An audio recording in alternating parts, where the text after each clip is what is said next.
Sports.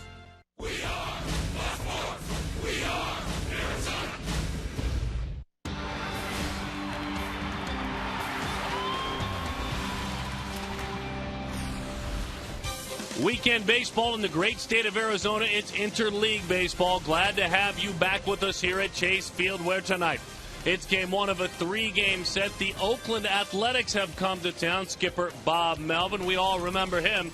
And his old bench coach is in the other dugout, Kirk Gibson, and his Arizona Diamondbacks. Hi there, folks. Welcome back to the ballpark. You know my broadcast partner, my good friend here, Mark Grace. Good to have you back. Thank you. Good to be back. My name is Darren Sutton. We trust you've got a great weekend planned. Let's talk about these A's right out of the gates because they won their first series since early May.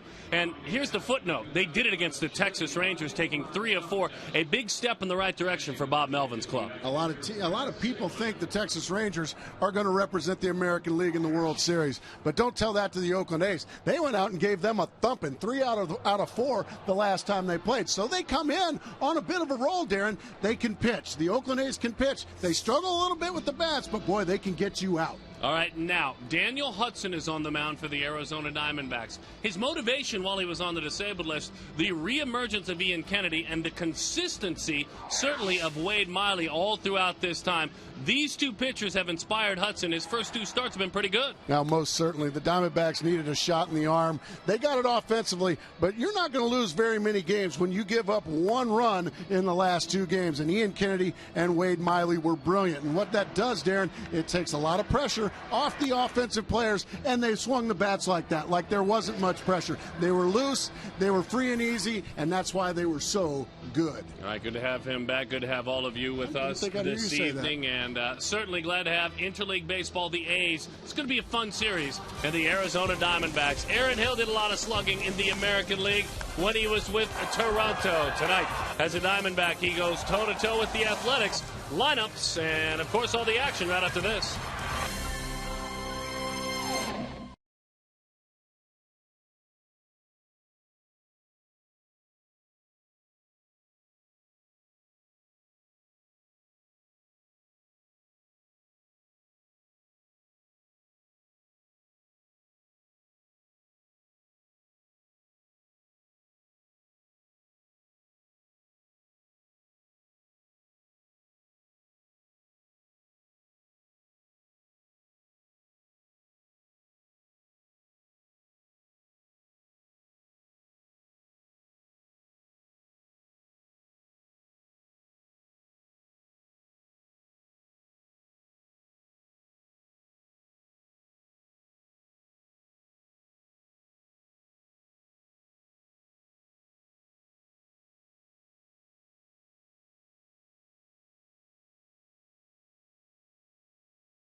Diamondbacks baseball is brought to you in part by Gila River. Gila River Casinos, proud partner of the Arizona Diamondbacks.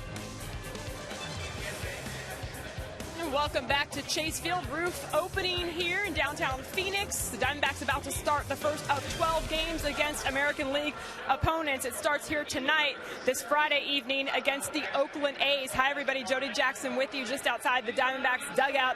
And the Diamondbacks offense really got rolling the last two games here against the Rockies. We have heard a lot about Paul Goldschmidt and his 14-game hitting streak, but another guy that really got it going of late is Aaron Hill. Aaron Hill has hit safely in his last 7 games here at home, and we've seen him do a little bit of everything. Over the series against the Rockies, he was 6 of 12 with 2 doubles, a triple, a home run, 3 runs batted in, and took a walk. And so Aaron's been getting it done no matter where he is in the lineup. He's been pretty steady all season, but a little bit of a change to his approach at the plate. Kirk Gibson hinted at it earlier today. That's been the difference the last few games. In the field, he makes hard plays look rather easy, and in talking to his teammate both here with the Diamondbacks and back in Toronto the last few years, John McDonald, he reminded me that yes, the former shortstop has terrific range. He said no one's more prepared to go out and take the field every day than Aaron Hill, so we look for him to continue it both offensively and in the field. On the mound it will be Daniel Hudson, coming off a fantastic outing in San Diego. He goes tonight against Oakland.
And the offense has arrived. They have outscored their opponents 26-7 in that time. A lot of homers as well. In tonight's game, we're participating in the home run challenge tonight. Every home run in this game raises $11,000 for prostate cancer research. You can make a pledge by calling 1-800-798-CURE or 1-800-798-2873 or go online to www.pcf.org.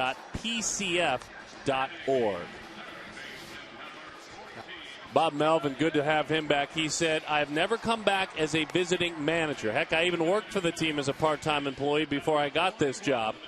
He said it was unique today to make that right turn out of the elevator, go to the visiting clubhouse. He does not have much offense in his lineup.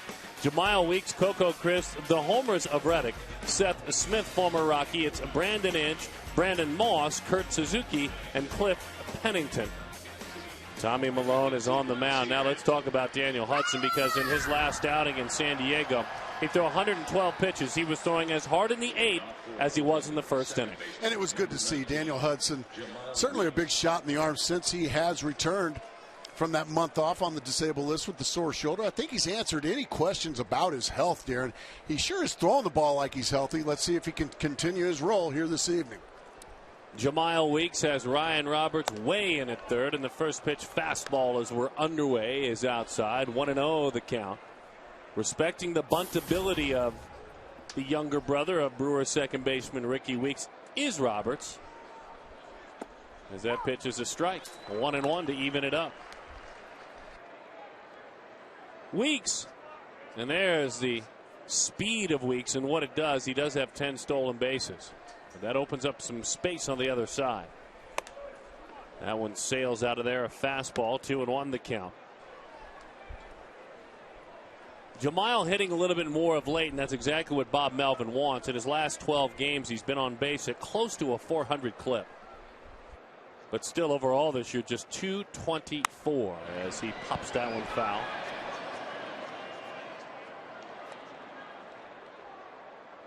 Three of four. When you take 3 of 4 from any team when you're trying to find your way, ask the Diamondbacks how much that means. But when it's Texas, that's the pride of the American League. Without a doubt. They are the team to beat in the American League. That's a fastball. It's called low. And the count is full. Dan Iasagna. He thought this was low. This looks like it might have got the kneecaps. That's because it did, according to Fox Tracks. So he'll go back to work one more time. And that one lifted to left. Kubel range is back. That's an easy play in the end as he puts it away defensively. Let's take a look at the Arizona Diamondbacks. Jason Kubel, Chris Young, Justin Upton back in the starting spot in right field. It's Roberts, Bloomquist, Hill with Paul Goldschmidt red hot at first. Miguel Montero does the catching. Couple of days off for Justin Upton. As a matter of fact, 3 in the last 5 games. Your all-star. And Kirk Gibson has him back out there now. Calls his right fielder well rested. We'll see how he responds, being sat down for a couple of days. Meantime, kind of the energy man, Parra, is relegated back to watching from the bench.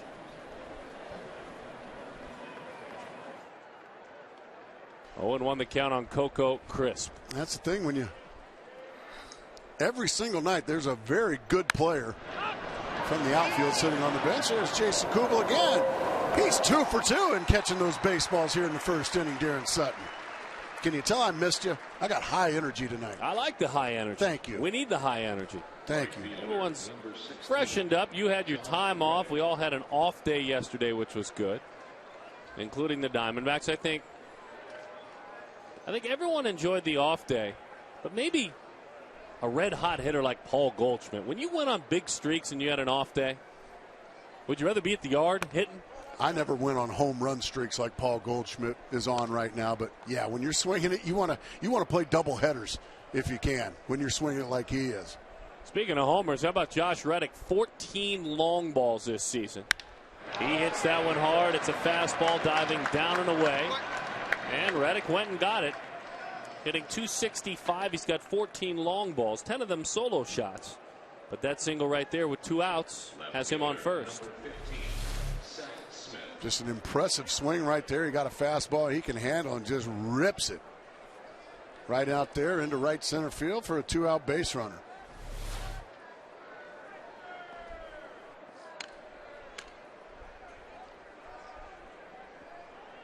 We all remember Seth Smith with many at-bats for the Colorado Rockies. I always kind of liked this guy. Power the other way is what I remember. If you make a mistake. Athletic guy. Very athletic. Well, I mean, not Oakland athletic. I mean, he's a good athlete. He's a guy that played football in college in the SEC. That's a pretty good athlete, wouldn't you say, at Ole Miss?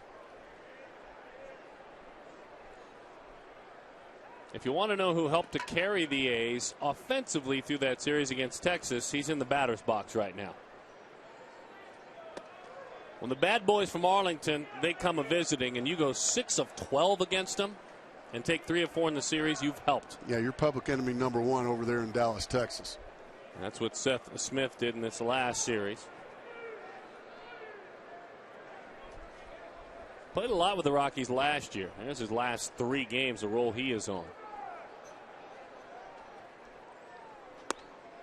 Nice little change up there for a called strike. Good pitch from Hudson. Well, you're just thinking it's got to be a fastball. Instead, he goes with the changeup, pulls the string, and throws a beautiful strike and a much needed one now, 2-1. Smith 3 for 12 in his career against Hudson with 5 strikeouts. Kubel again. Can he go 3 for 3, Darren? My guess is yes.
Bats like they did against the Colorado Rockies.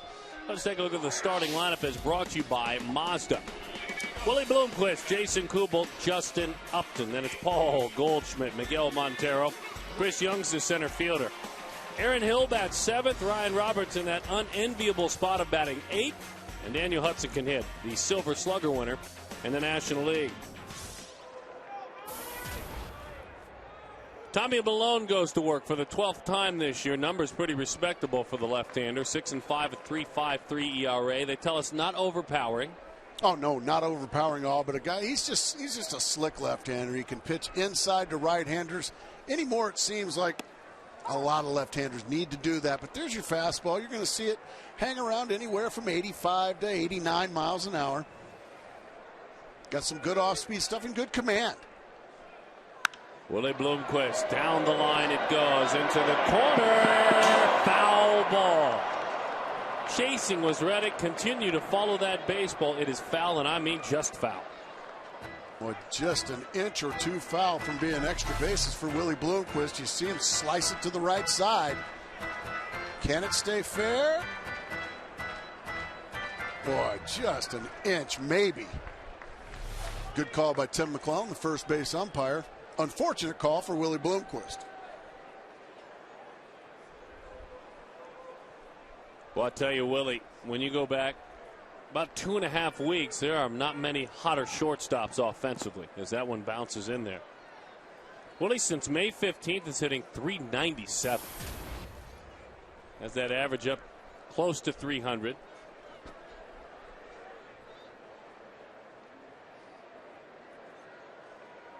And, of course, the two of them defensively combined to hit over 300 this season. John McDonald looks on.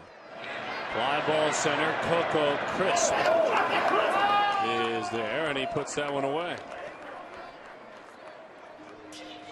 Come along, gets the first. And now it's Jason Kubel.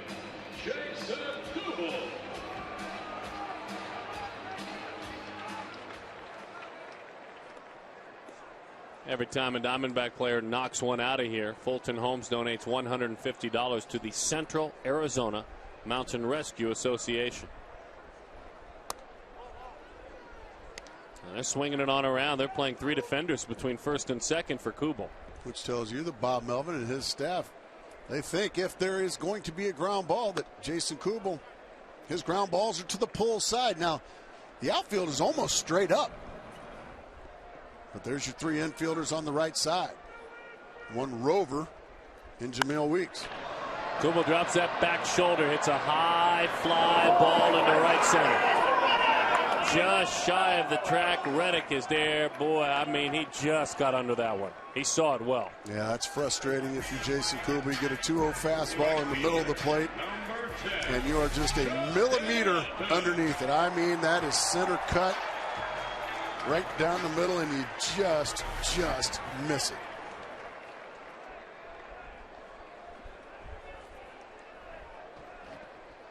Last 2 days off for Justin Upton.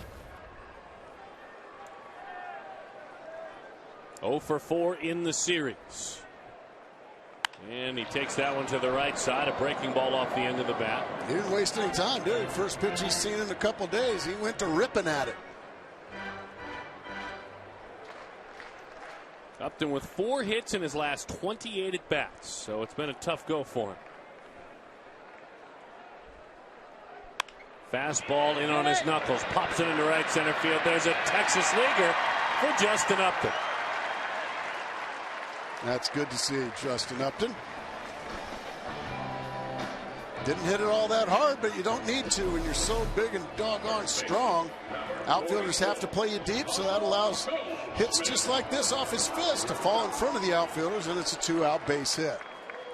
And you always want to try to get this man up to the plate in Paul Goldschmidt anytime. It's a 14-game hitting streak for Goldschmidt. 14 as he digs in, slugging over 500 now. There's a fastball at the knees. 0-1 the count on Paul. 22 hits in those 14 games. It dates back to May 19th, where in that time he's one of the best hitters in just about every category in baseball.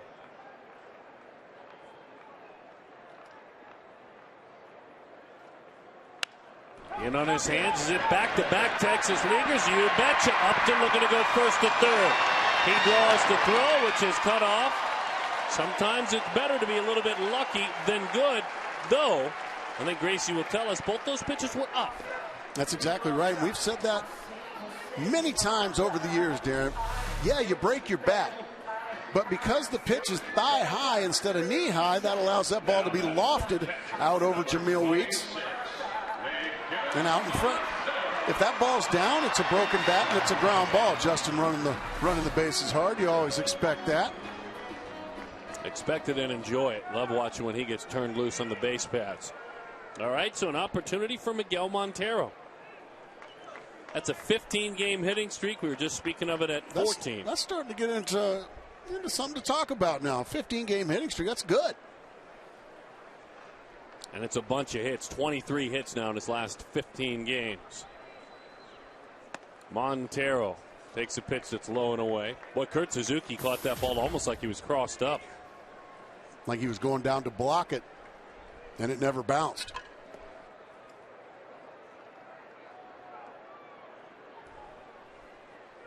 Six of his last 17, Montero, hitting 5 games in a row. Froze him. Looked like a pretty good pitch. It's called up and inside. 2-0 the count.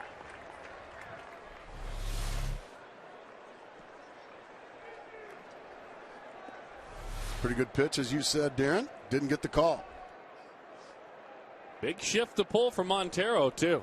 I mean, a ton of room on the shortstop side of the bag. 3-0.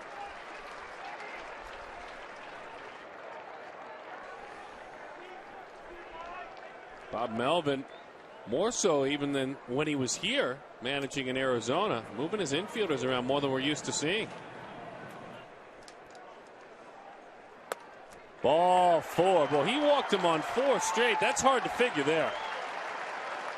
Throws a ton of strikes. He's only walked 17, and after back-to-back Texas leaguers, he walked the lefty Now you got to face the righty in Young. Center field, number 24, Chris Young.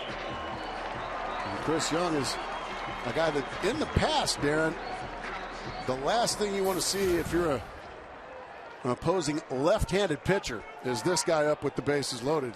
Over his career, he has hammered lefties. Numbers certainly respectable this year. Over 300 against southpaws. And right at 300 with runners in scoring position. That includes time when he was red hot before going on the disabled list. A lot of space in right center field for Chris as he takes a fastball over the outside. 0-1 the count. Boy, a pretty pitch, an important pitch there from Malone.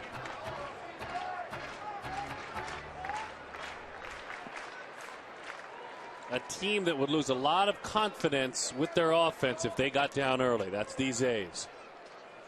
Swing and a miss. Looked like he changed up on him. 0-2. He did just that, Darren. Beautiful fastball, or I'm sorry, changeup. You can see just how far out in front Chris Young was. Young will try to fight now. 0-2. Bases loaded. Lays off that time. Got a couple of Texas Leaguer. There's one in Upton. Right behind him, Goldschmidt, 15-game hitting streak. Then a 4-pitch walk to Montero.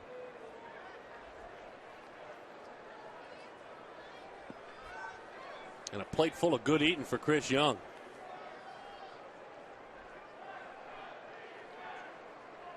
Fastball, strike three. They extend that corner just a bit, and Young is frozen. He didn't like it. The Diamondbacks leave the bases loaded through one, scoreless.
The Oakland A's, Justin Upton in right field tonight and batting third, but was not in the lineup on Tuesday and Wednesday against Colorado Rockies. Had the off day yesterday. Time for our Geico quote of the game, where Justin says, "I'm never happy about not being in the lineup. I don't expect any more the rest of the season. I expect to come out and be in the lineup every day and give my teammates everything I've got." Justin Upton, courtesy of FoxSportsArizona.com. And guys, I did talk to Justin today. He said, if anything, just his legs are more fresh, but he certainly did not seem happy about sitting out. The other thing I asked him about was how much work did he do, because at one point Kirk Gibson suggested maybe he not pick up a bat for a day or two. And on Tuesday, he did very limited work, but on Wednesday, he did his regular work. He said he's ready to go.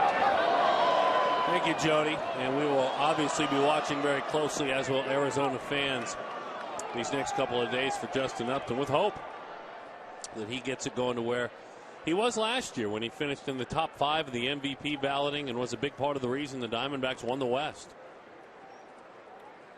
Brandon Inge gets a new lease on life, and he's been making the most of it. Never been a guy that has hit for high average. But since coming over, he's got 5 home runs and 74 at-bats, a couple of them grand slams, and his hitting coach is Chili Davis. Though the offense as a whole has struggled for Oakland, Inge said something with Chili just clicked, and I feel real comfortable. Well, Chili Davis, one of the bright hitting baseball minds you'll ever run into. Now, it hasn't translated thus far for a team that's been a light hitting team in the Oakland A's. But Chili Davis, he knows as much hitting as anybody I've ever met. 0-1 the count to Brandon Moss. And also at the end of the day, Chili Davis is not in the batter's box swinging the bat, is he? No. Like Don Baylor's not. Yeah, don't get me started on him. One of my favorites, and a guy that, as you said, gets at times, understandably so, there's a lot of names to be remembered, but gets overlooked as one of the great switch hitters in the game's history. As far as hitting for power from both sides, Chili Davis, obviously not up there with Eddie Murray or Chipper Jones or Mickey Mantle, but he's not too far behind him. No, he's not. That pitch is outside on the corner. All right, so we're seeing that call there. We saw the call to Chris Young. Ayasanda making it clear that there's going to be a little extension to these corners. That pitch looked a little bit out from Hudson. The pitch to Young looked inside. So we will watch. But he's missed some ones that showed up on Fox track as strikes. So right now I think he's just trying to get settled. There's a pretty good pitch there that did not get extended. I would imagine Dan Ayasagna just. Umpires have to get loose too, don't they? Absolutely, they takes them some time, and they need to get conditioned with these starters. Okay, this is where he's throwing the ball consistently. That'll do it. That is strike 3. Fastball with enough movement. Brandon Moss is frozen. Right at the kneecaps. Perfect pitch. Catcher number 8, Kurt Suzuki. Umpire pitcher getting comfortable with one another on both sides. Kurt Suzuki's had a tough year offensively, hitting around 200.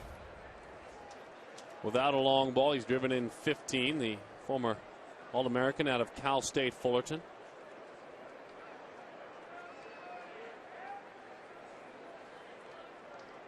On base of just 251, as that one is outside. That's the cut fastball. Hudson has been clear with us now this year. It's fastball, cut fastball, and then a bigger looping breaking ball, which still is about 80. But he calls that just a slider or a breaking ball. So he throws 2 breaking balls this year, and then the changeup. Just didn't feel like having a tilt on a secondary pitch. Swing and a miss. That's that little cutter, 1-1 the count. Pretty pitch, especially when you can locate it down and away like that.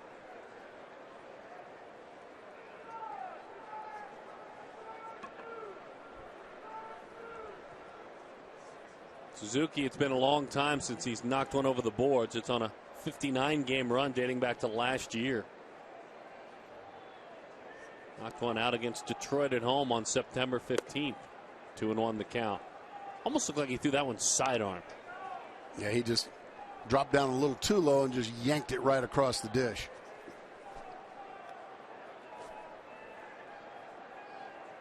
Oakland 4-2 in their last 6 games. Hitting more, averaging 5.5 runs per game. Had a 9-game losing streak before that. Bouncing ball, diving play, Roberts on a changeup that was hit hard. It gets by Ryan Roberts when he knocked it down. Very hard hit baseball. Suzuki is on. So now Hudson with some work to do. Shortstop number 2. Left this changeup up, didn't he? Oh yeah, it was up and belt high.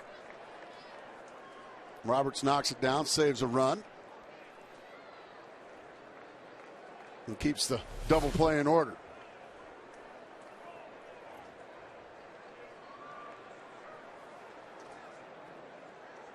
Cliff Pennington now below 200 at 196.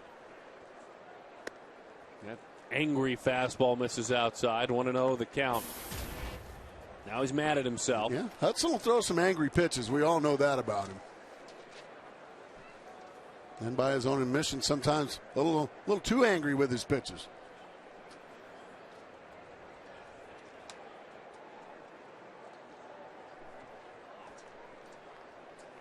Cliff, 4 for his last 42. Ouch. Over his last 14 games. Well, that'll put a dent in your batting average.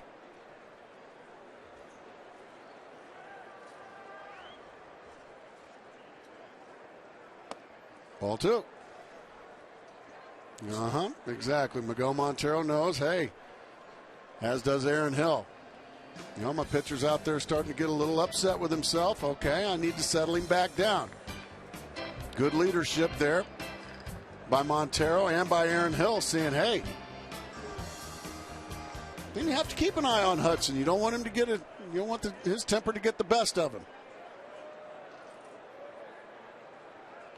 Pennington out of Texas A&M gets ready to go back to work.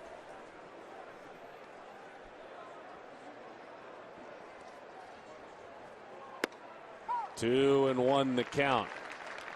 The A's, obviously, when you struggle offensively as bad as they have, timely hitting's not there for them. They hit just .220 with runners in scoring position, which is 13th in the American League. The Yankees, .217 last. Truly amazing, isn't it? Boy, you can see the struggles right there. I mean, that was center cut fastball, belt tie down the middle. He took a great rip at it. I mean, that is right there. And did nothing with it. 2-2. Those are the ones you kick yourself for missing.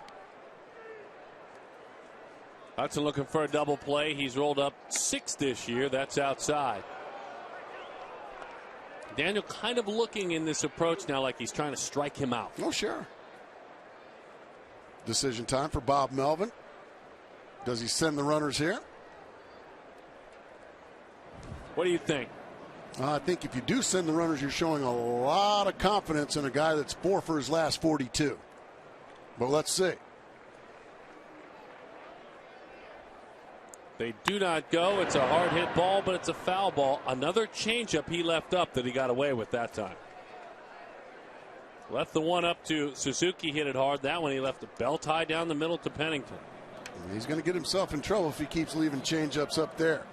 Well, that's stunning. I mean, that is a stunning graphic. 33 and 6. Before that, 32 and 16.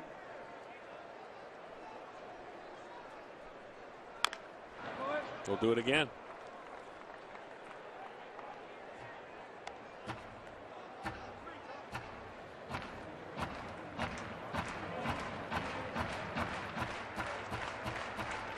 Mike Gallego, longtime Oakland Athletic, now longtime baseball man and coach.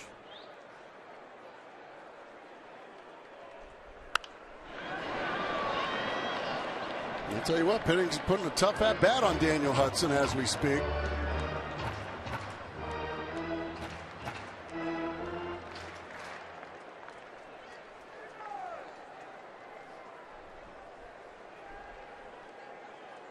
Young playing him a step or two the other way. Infield to pull, right around the bag, looking for a ground ball.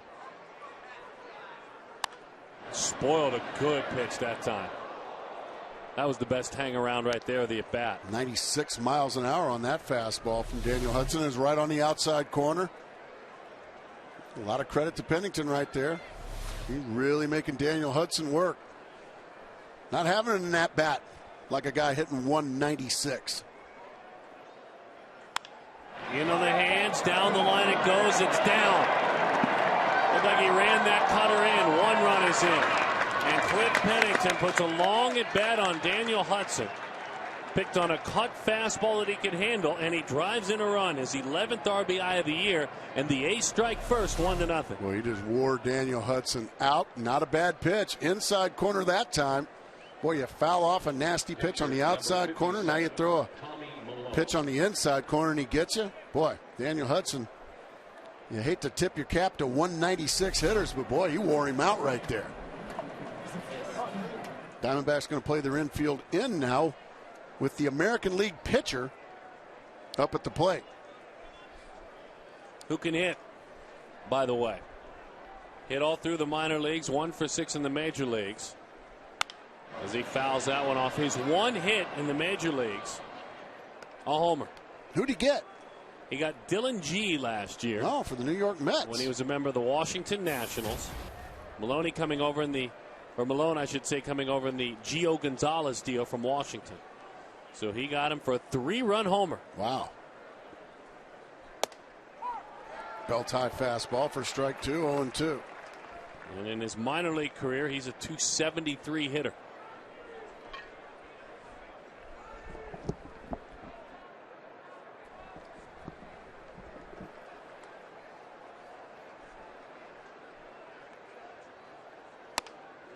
Just missed the inside corner.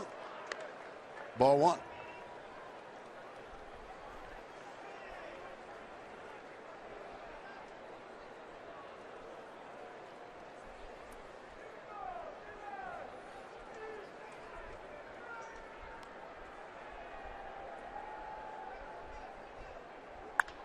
Slices that one into left field. It's down for a base hit. 1 run will score. They'll send the second run on around. His second major league hit. That one off the bat of Tommy Malone. Plates a pair, and the A's lead it by a score of 3-0 over the Diamondbacks. Yeah, Daniel Hudson going to be very disappointed in himself after he sees the location of this pitch. It's 1-2. You can do about anything. He threw him a fastball right down the middle. Montero wanted it outside. He throws it in the middle of the plate. 3-0 Oakland A's. I mean, once again, Daniel Hudson, his location has not been good here in the second inning. A lot of pitches up in the zone, a lot of pitches in the middle of the zone, and even a light hitting team like the Oakland A's, who came in hot, Darren Sutton. They came in hot. 3 out of 4 against the Texas Rangers. Hopefully these Diamondbacks didn't get caught overlooking a team that's starting to play better. And another thing is, by the way, folks, you might say, oh, hey, they're the Oakland A's. They're Major League Baseball players, and you have to respect them. Oh, sure. Would agree with that 100%. And I think they came in hot, and they're confident. 0-1 the count. Weeks. He's got to stop it now, though, does Hudson. And way inside, 1-1, right at those knees as he hops out of the way. Weeks flied to left field back in the first inning. Roberts moves back in at third.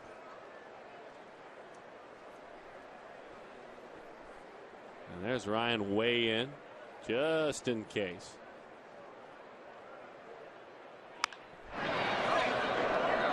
Like a change up in. 84 miles an hour, opened up, spun on that baseball. Didn't have enough dive or dip to be the breaking ball. 1-2 the count.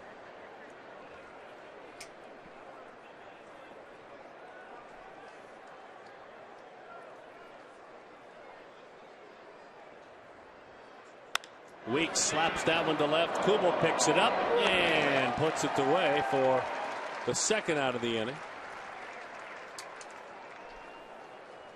So Jemile is erased. 2 outs for Coco Crisp. Coco Crisp. 169 this year. Yeah, it's just been a tough go for Coco, who's a good player. He's had himself a good career. But it has just been tough sledding.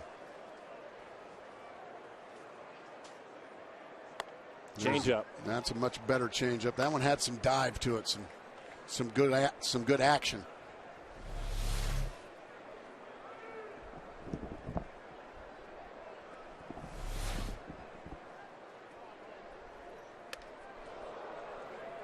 One and one the count. Oohs and ahs after that one. Well, Daniel's ticked off out there. I don't blame him. Anytime you give up a 2-run single to the opposing pitcher, that's going to make you mad.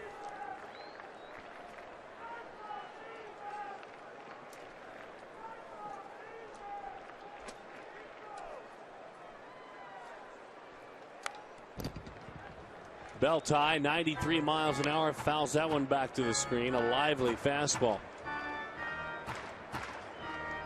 Crisp with a home run yesterday in the series finale over Texas.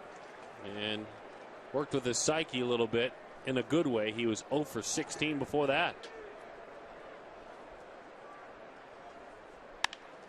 Hanging breaking ball lifted into left field. It's down, and it'll get by Cooper. It'll roll all the way to the wall. They're going to send Malone on around. To the plate he goes. He threw him a slider. It was up out over the plate, and Chris just whacked it into left center field, and it got by Kubel. You thought Kubel might be able to cut that ball off, was unable to. This ball hit very hard, as you said. He threw a slider that just did nothing, and it got ripped. And I think Jason Kubel may have misjudged it, took a little bit too different an angle than he needed to. And here comes Malone rumbling on around. 4-run inning for the Oakland A's, and Daniel Hudson probably got to be questioning himself. What has happened here in the second inning?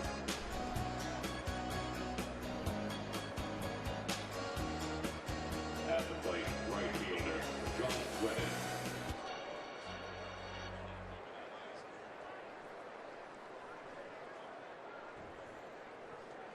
Here's Josh Reddick. The one guy in this lineup with some thunder in his bat. That scares you this year. Angry fastball misses outside. 1-0 the count. He's got Coco Crisp out there at second base.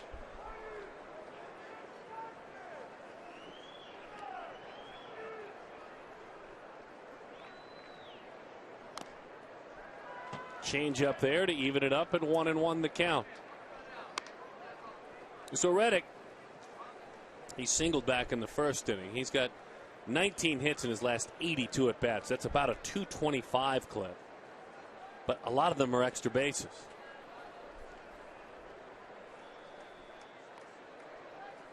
And if he's going to build a house, it's going to be a castle. Otherwise, he's just going to pass. You can see the longer swing. He fouls it off. Yeah, he's one of those guys not going to get cheated. He's going to get his rips. And he stays compact nicely. That head stays down. Big finish to the swing. You can see why he's got 14 home runs in that big ballpark up there in Oakland. 1-2 the count. Fastball, nothing doing. He was part of the deal over the wintertime, 3 days after Christmas. Raul Alcantara came to Oakland as Cole Mentor warms. And Andrew Bailey and Ryan Sweeney went to Boston. Then, of course, Bailey with the injury. The 2-2. Have you noticed in this inning, Darren, Daniel being fouled off a lot? Just being fouled off a lot. Having trouble getting that either third strike or getting that in play out. Just a lot of foul balls, and that's why we're in the mid-30s here in this inning as far as his pitch count is concerned. He's just had trouble putting them away here in the second. 2-2, that's a slider, and it's inside. So we'll do it again. 3-2 the count.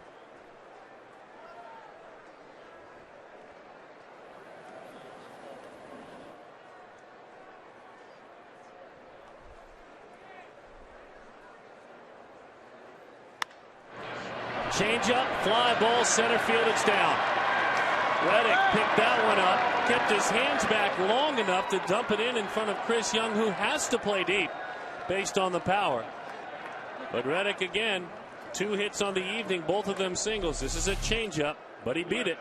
Hands stay back just long enough to catch it off the end of the bat and just flip it out into center field. And the line keeps moving here for the Oakland Athletics.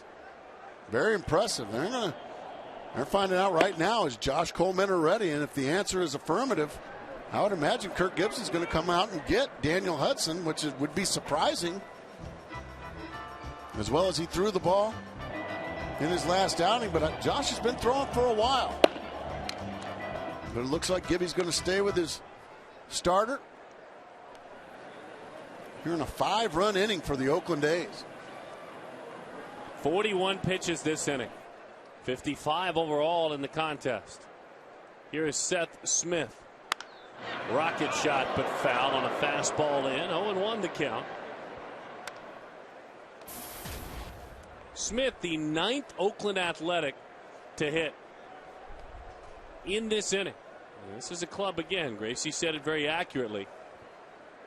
It's been a year-long struggle with a blip of positive and hot hitting over the last week or so. Inside, 1-1 the count.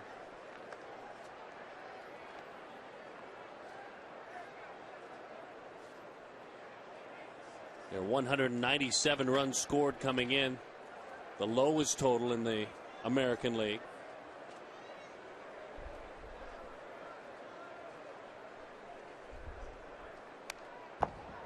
One and two the count. Yeah, don't tell that to Daniel Hudson. Everything he's thrown in this inning, unfortunately, has been hit hard.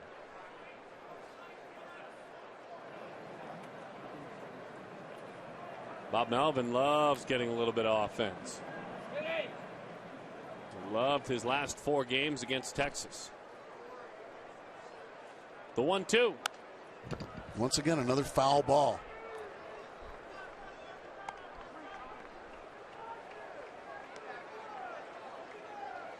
Seven hits for the A's. 2 for the Diamondbacks. 5 runs have crossed the plate.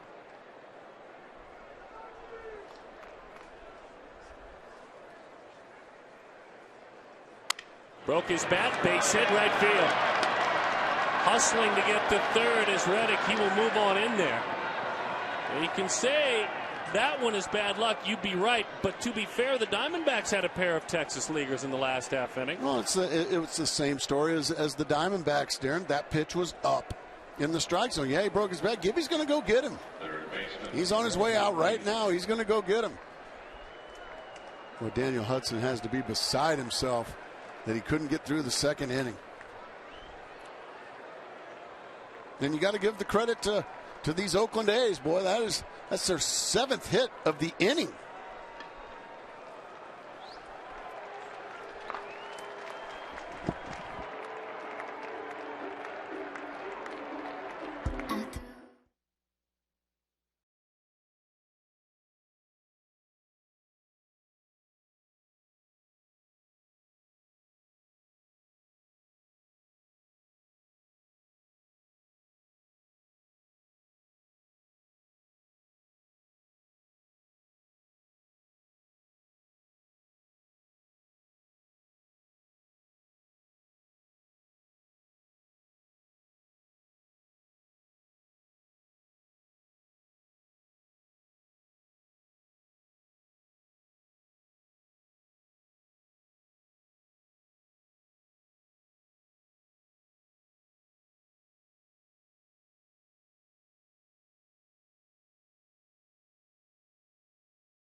Of right-hander Daniel Hudson. As he goes an inning and 2/3, he is charged with 8 hits, 5 runs, all earned, while striking out 1. And Josh Colmenter comes in, and you know what, Josh? It's all yours, my friend. I would imagine it's going to be yours for at least through the 5th inning. This is why they have him, and that is to be the long reliever. And boy, a little longer than I would imagine Kirk Gibson wanted, but since he's been in this role, Darren, the numbers have been a lot better. Now, he really has pieced things back together, has been an important part of the Diamondbacks bullpen. As that changeup flutters low to Brandon Inge, 1-0 the count.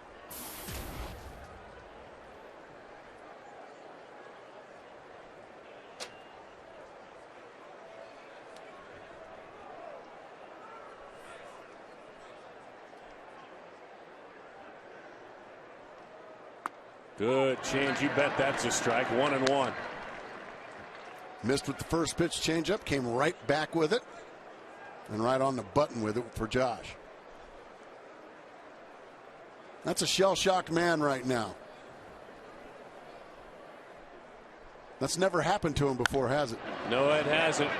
Diving attempt by Bloomquist, and it's a single into left field for Brandon Inge. And I'll tell you, talk about a man who has found new life and a second chance with Oakland. And that's Brandon Inge. It's 6-0 Athletics. Diamondbacks really had Inge played to pull. What is usually a routine ground ball to short. Gets underneath the glove there. Willie Bloomquist gave it his best effort. 6-0. Inge now 23 RBIs in 21 games as an A.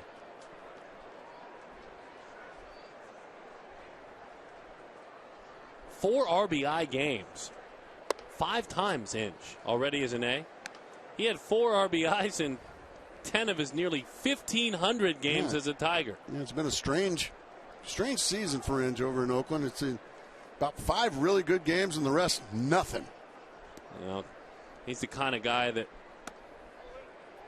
certainly, as that one misses into Moss, 2-0 the count, that the A's have never, especially over the last decade or so, have problems giving guys either one final chance or a second chance. For Inge, this is one final chance in his career.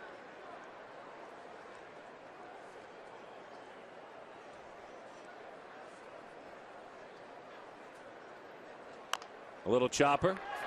Cole Mentor fires in time for the out. It is a 6-run second inning for the Oakland Athletics.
One look forward to Miller time later in today's game. It's brought to you by Miller Lite.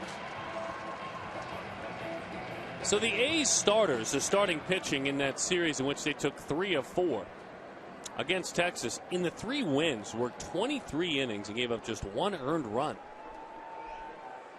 174 the Rangers hit against, and they got blasted in the loss. But the Rangers can blast just about anyone when they want to, it seems like. 0-1 the count, Aaron Hill. Well, I guess you think one at a time here. Boy, the good news is you've got a lot of ball game left as that one skied down the left field line. Is that one? I don't know. And what a catch. Unbelievable. He made the play and left. Up and over the wall. That's Seth Smith taking that one that the Diamondbacks needed away. Wow. You will see this for a few days, I would imagine, on highlight shows. We said he's athletic. Boy, that's some serious ups right there. from Seth Smith. Look how high he gets over the wall. A long, loud out. What a great, great catch. This is my 6th year calling games here. I don't see many balls robbed like that. It's a very high wall. Not in that part of the ballpark, no. Into that corner. That's as good of a play as you'll see. Mind you, Gonzo back in the day out there in left field, didn't it? I wasn't here, so I can't comment on that. I'll take your word for it. Well, Gonzo just made a habit of doing things like that. That one is popped up, and into the seats it goes.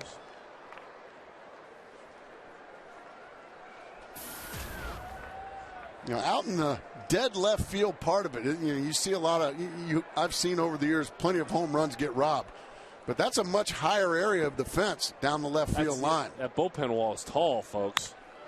That one is belted to center field. Going back is Coco Crisp. He won't get to this one.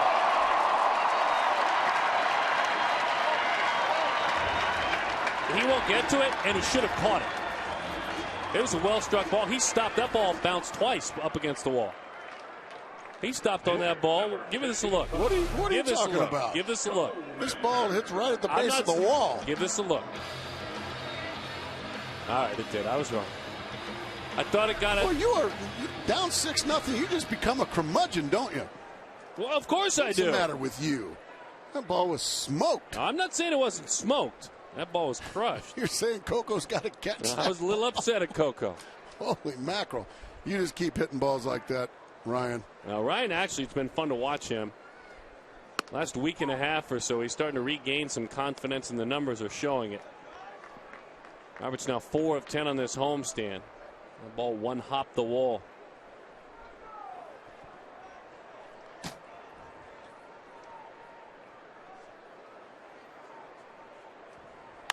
Full mentor. Ryan moves up.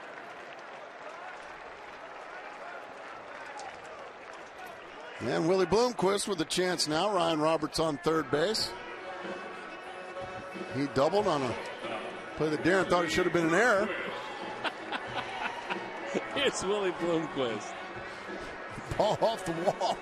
Saw it wrong. I definitely saw it wrong. I misspoke for sure. I just like to give you a little grief. I haven't been able to give you any grief for the last few days. No one else gives me grief. That's what's good about it. I need it. Roberts is at third. Well, if you're going to get your one if you can right here. I mean, you had one taken away. You clearly taken away. You got one of your hottest hitters up right now, and Willie Bloomquist.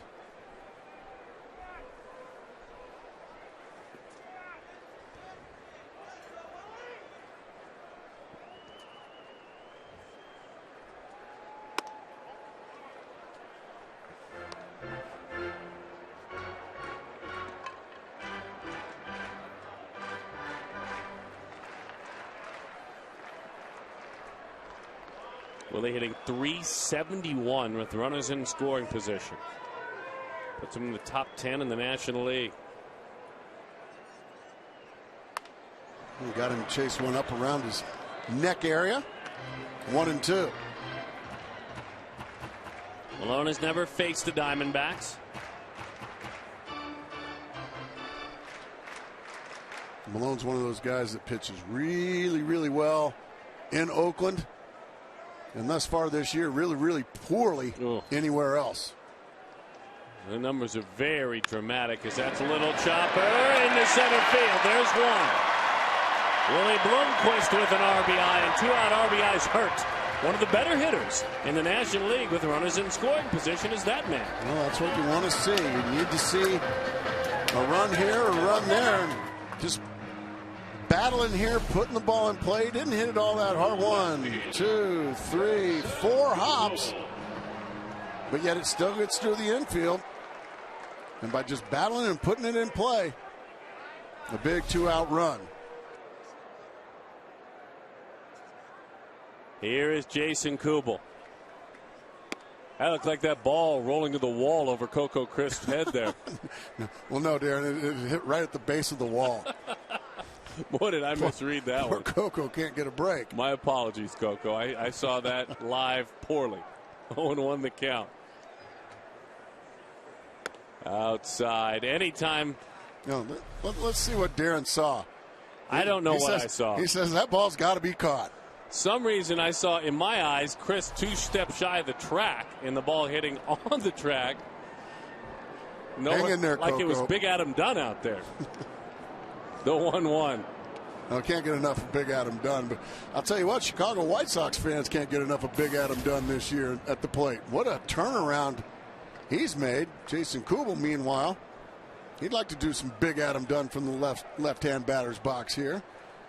Get the Diamondbacks a little bit closer. The 2-1. Anytime the Diamondbacks score 6 or more, Taco Bell gives away 3 free tacos with a large drink purchase from 4 to 6 the following day. It's a deal where for less than $2, you've got dinner. You go in there, you say, give me the Diamondbacks deal.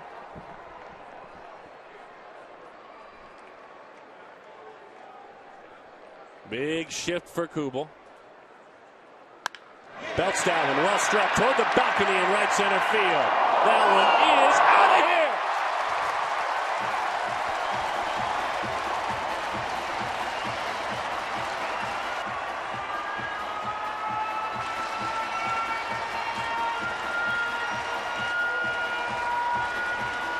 With that home run by Kubel, another $11,000 has been raised to support prostate cancer research.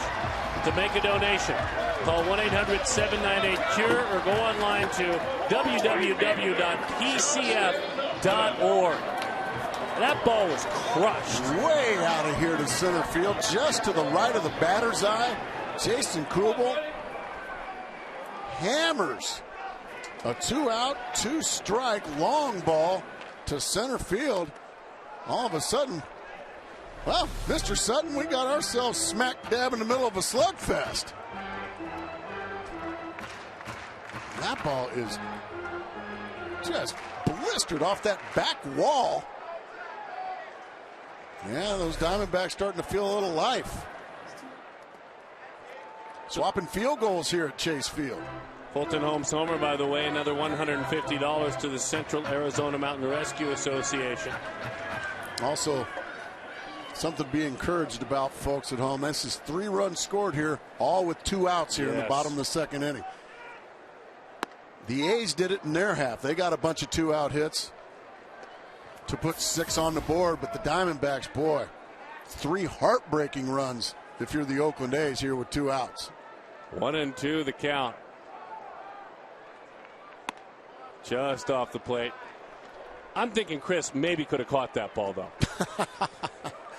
Poor Coco. Darren thought he should have caught that one, too. 2-2 the count. I like that. I like that you can laugh at yourself, Darren. I couldn't have seen it more wrong out of the gates. Admit your errors. Heck of a center fielder out there. I'm sorry, Coco. 3-2 now. Justin Upton battling hard here with 2 outs. Let's see if he can get something going again here. To the right side, so he'll hang around. Oh, that ball was blasted by Kubel. We have great seats up here right behind home plate. And we're a little bit on the first base side. And we took a ride on that one. It was in our line of sight directly the entire time. Outside ball 4. Upton. So for Upton, if you're just joining us, after sitting 3 of the last 5 games, he's got a single, a Texas leaguer, and now a walk, so he's been on twice. And that's going to begin a meeting on the mound here. Kurt Young heading out. Let's take a ride on this thing again, Darren Sutton. What do you say?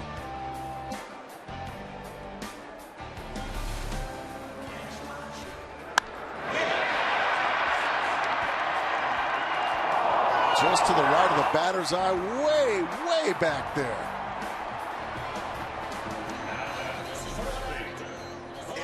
Well, in the Super Regionals down in Tucson, U of A had a huge comeback. They were down to St. John's. How about the team that plays up the freeway, the pro team? And this guy right here He got robbed of a home run. The very first batter of this inning by one of the best catches you'll ever see by Seth Smith in left. Koopa said, well, hit it out there like I did, you won't get robbed. Upton's hung out to dry. The inning comes to an end. Malone cleans it up with a pickoff over there at first. The positives now follow with this. The negative was the pickoff. This is the good news. 6-3 is the score.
Brought to you by Miller Lite. Visit local retailers and text road trip.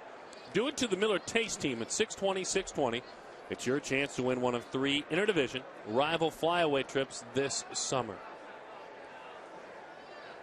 All right, so Josh Colmentor, now your assignment, it's an obvious one. Just keep it right here and see if your team can keep whacking the baseball. Could have had 2 home runs last inning. A fabulous play by Seth Smith. Robbed one of them. Josh fires a strike, 0-1 the count. Yeah, we're talking about U of A. Congratulations, they rallied. One game, one of their super regional over St. John, 7-6 in 10 innings today. As that's a strike, 0-2. St. John's probably not know what to do out here in this desert heat. They're up there in the city of New York. Yeah, they jumped out to a 5-0 lead, St. John's did, as that one misses outside. So good luck to Andy Lopez and his team. Let's hope they play on and move on. A win away from heading to the big dance. Exactly right. In Omaha, Nebraska. Good fastball over the inside corner, and Suzuki goes down. He had singled back in the second inning. Shortstop, Cliff Pennington. These are some of the dastardly guys now about to hit that ruined the evening for Daniel Hudson. Pennington put a long at bat on him, ended up doubling in a run. Then Malone, who's on deck, singled in 2 runs. It was a nightmarish second inning for Hudson. And he has not left. And you know what? That's the kind of teammate he is. He could have already powdered away, gone back into the clubhouse, got in the shower, and watched the rest of the game on TV and sulked. But no, he's out there continuing to stick it out with his teammates. Understanding, you know what, guys? Yeah, I understand. I put you in a hole, but I'm going to stay out here and battle with you the whole way. And that's good to see. That's what teammates like to see in a pitcher. You're going to have nights like this once in a while. Every pitcher has them.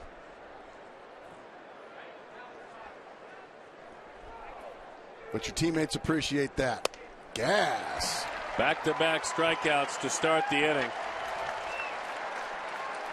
Arkia key to the game. A couple of guys that really respect one another, battling. Arkia key to the game is the mad scientists, plural.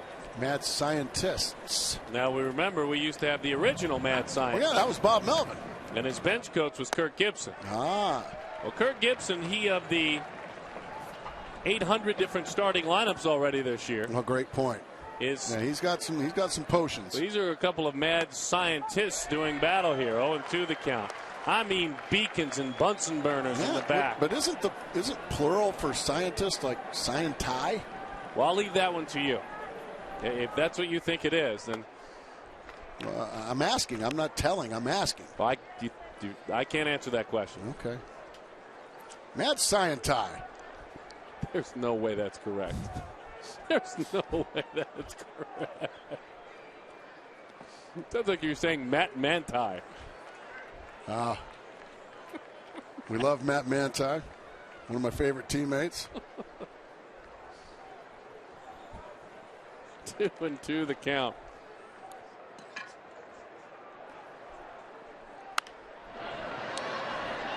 I mean, lab rats and beacons and Bunsen burners. They're just trying everything, those guys. Both of them. And right now, here it is, 6-3 in the top of the third. Josh Colemeter, a couple of strikeouts here in the inning, trying to strike out the side and open up his hotel. Yeah, you betcha. That's strike three. He struck out the side.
With great beer comes great responsibility.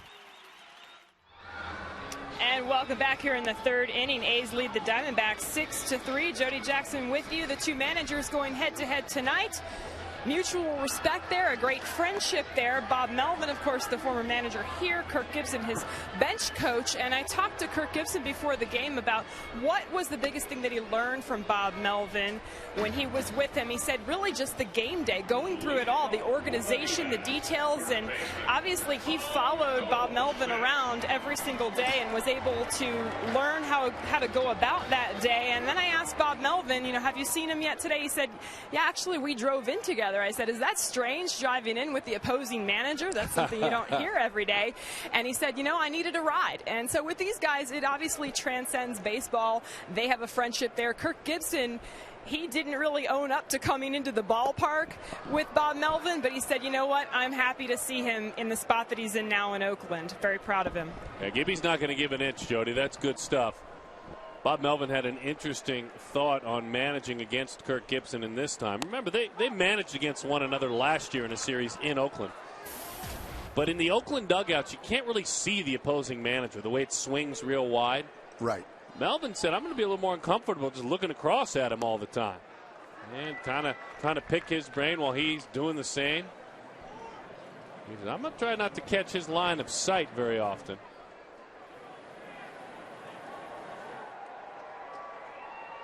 That's good stuff, Jody. 2-2 the count, Paul Goldschmidt. I think one of the things that I would imagine Gibby learned from Bob Melvin was just the calmness. He said that. And there's a time for calmness, and there's a time for Gibby. And Gibby as a player he admitted himself he was nuts. But Gibby the manager, boy, he's learned a lot from Bob Melvin. Just missed that one. It's a high fly ball to right field. I think Jody summed it up. The game day preparation, all the things that going into filling out a lineup and being a manager. Gibson saying about Melvin before the game, you never know. He has a lot of emotions, but he keeps them buried deep inside during the game. I'll tell you when Bob showed his emotion in his class to me a couple of years back when he was kind of unceremoniously dismissed from the post as manager of the Diamondbacks. Sure. He allowed the moment to happen with his replacement to be announced, and then he opened the door, and the Diamondbacks allowed him to come in, having his own press conference, his exit press conference. With total class and composure, he dealt with the media after that. I'll never forget seeing that. No, Bob Melvin. I didn't get to play for him as a manager, but I got to play for him as a bench coach. Under Bob Brenly, he was a glue, and all in due respect to Bob Brenly, he's a world champion manager. But I can promise you, we do not win the World Series in 2001 without that man, Bob Melvin. He was all, Bob Brenly, another guy that can get a little high strung. and he needed some calmness there as well that Bob Melvin brought. So trust me, Tommy. Okay. There's a lot of ball players and former ball players that are flat out lunatics. I mean, he was the manager of the year in the National League in 07, Absolutely. by the way. Kirk Gibson won the award last year.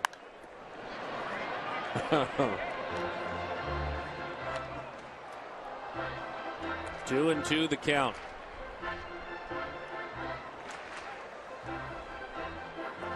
Yeah, there they are. Manager Melvin left, Gibson right. By the way, Gibson was the bench coach on the 07 club. Just a couple of mad scientists. That one's a strike over the outside corner. Montero doesn't like it. And I think rightfully so. It looked like it was a little bit outside. Let's see. That's because it was plenty outside.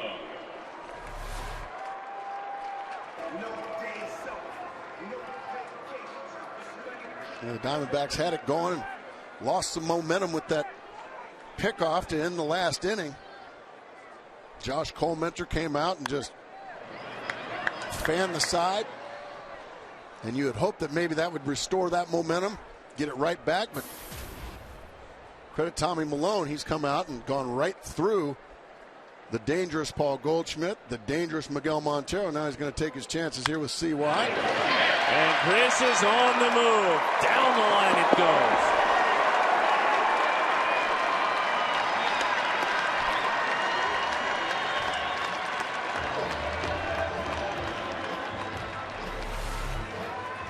Fastball in.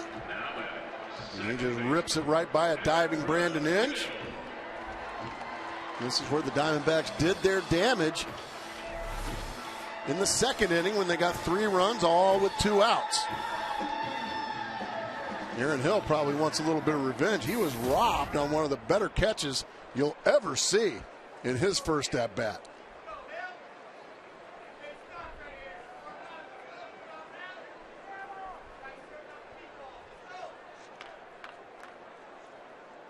Runner in scoring position for Hill.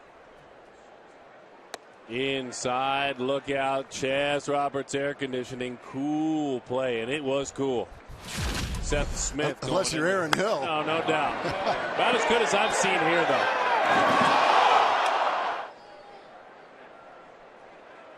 One of the better catches, plural catches that you'll see. Catch eye. The 1-0. Good 1-1 the fastball. count. It is scientists, by the way. It is scientists. Okay, no, I'm good. I appreciate that. Yeah, you've heard of cacti. I not sure have. cactuses. I've never said that. Scienti, I like that. Hill to the right side, well struck, going back is Reddick, still going back to the wall. He's got it. Aaron Hill got to wonder, what do I got to do? Just you need to hit it a few feet further, that's all.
Ball is brought to you in part by Jack in the Box. Right now at Jack in the Box, you can try the new Chipotle Chicken Club Combo. It's only $4.99 plus tax. AT&T, the nation's largest 4G network. AT&T, rethink possible. Mazda, the all-new Mazda CX-5 with 35 highway miles per gallon.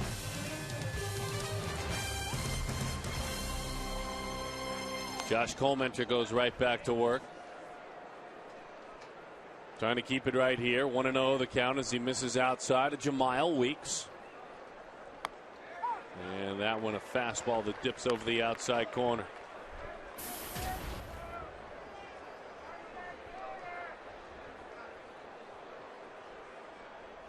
Curveball. Jemile Weeks saying, I didn't know about that one from Josh Colmenter. You know I like this pitch. This big old balloon right on the button. Good pitch. Fan of the curveball. The 1-2. Fastball. Well, Colmenter's thus far really hitting his spots. Key for him, right? Yeah, throwing every pitch right where he wants, right where he needs to throw him.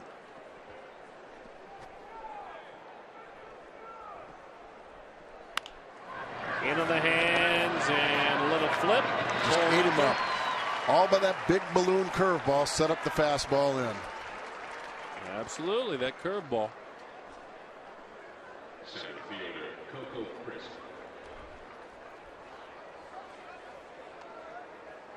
Our Nissan text poll. All right, what do we got? Who is your favorite Oakland Athletic player on the list of these four? Mark McGwire, Ricky Henderson, Dave Stewart, or Dennis Eckersley? Pretty good ones to choose from there. Great ones. We realize there are many more, but of these four, who would you vote for? Curveball is a strike. Boy, a high strike. I think Coco thought that was a high strike. He's still disappointed in himself that he didn't catch that double off the bat of Ryan Roberts. Or the homer. He just got a high strike called on him, 0-1. Now, that was no fun there. Curveballs, that part of the zone, never get called for strikes. Fastball, 1-1 the count. Text, by the way, to 36929, 36929 to pick who on that list. One of the ball players that you like for the A's, as that one misses in. Who was yours? Who was your favorite all-time Oakland A? I'll go back to my younger days. I loved Catfish Hunter. It's a good one. Line drive, base hit, center field. Coco is on. He has doubled and now has singled and flied to left field. Remember all the years that Bert Campaneris was playing shortstop for those great Oakland A's teams? Reggie Jackson. How about Joe Rudy out in left field?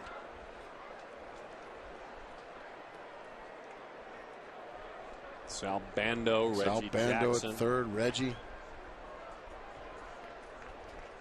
And of course, Gene Tennis behind the plate. And then as we moved on and got a little older, obviously, those, you know, if you ask me, Darren,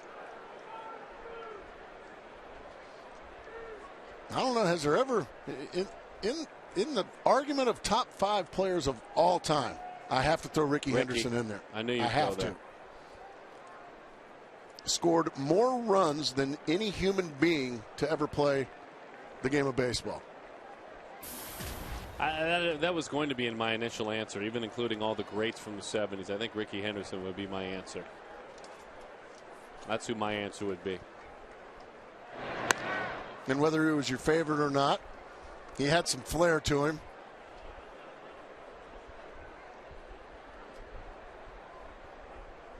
Yeah, but he had some flair and he got it done. Doggone right. There's never been a better leadoff hitter.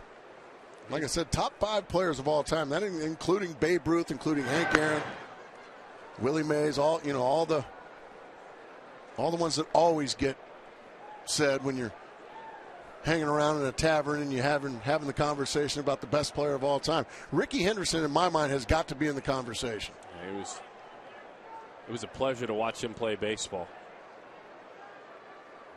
That pitch is high.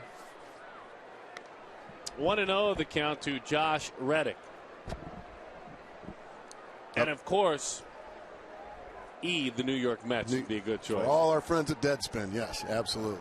We never want to leave them out. We did earlier this year.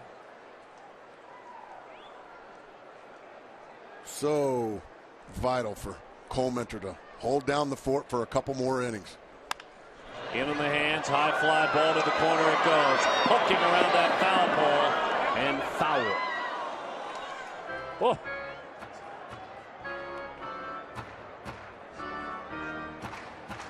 Well, this is a pitch. Very impressive. Look at where the pitch is, Darren. That pitch is probably 5 inches inside, but yet he still gets to it for home run distance, just a couple of feet foul. That tells me that I may just want to off-speed this guy and stay away from him. Well, they stayed away. But boy, when you can go home run distance on a pitch that far inside, that's hard to do. That's usually a pitch where you break your back.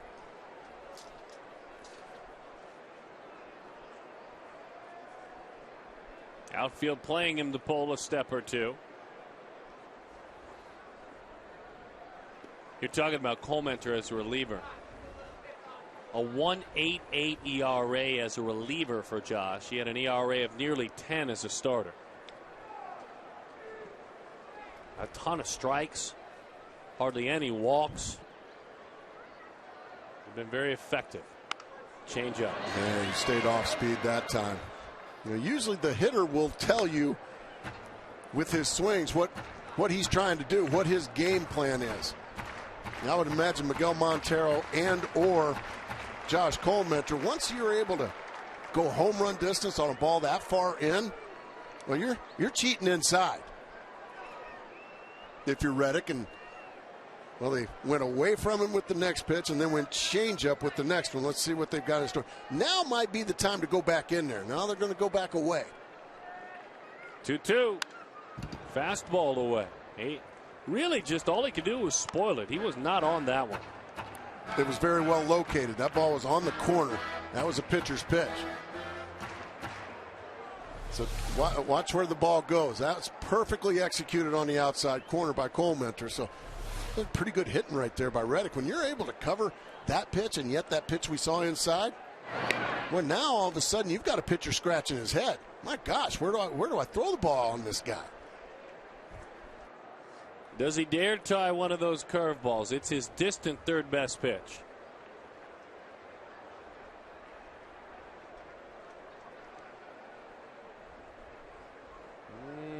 They're coming back in. Got it. He got him to chase up. They wanted it in. He missed his spot, but you know what? I think he threw it in the right spot. Josh Colementor just put a heck of a sequence on a dangerous hitter. Up and in and right by Reddick. Once you go to the outside part of the plate a few times, it looked like Reddick right there in that one at bat. He was adjusting pitch to pitch with Colementor. I'm gonna cheat in. Okay, I got to it, but I pulled it just foul. Okay, now he went back outside. Then Colementor just out cat and moused him, if you will. I don't think he imagined that last pitch at all. I don't think that was in his visualization. Seth Smith calls timeout, steps out of the box. Also, Darren, and you can agree or disagree with me, but I want to hear what you think. We didn't see Josh getting swings and misses at that letter high fastball as a starter earlier this year, did we? Gosh, he hardly got to this point. I mean, where he could get deep into counts and work his pitches. No, we didn't. But that's a pitch that, and right there, bang.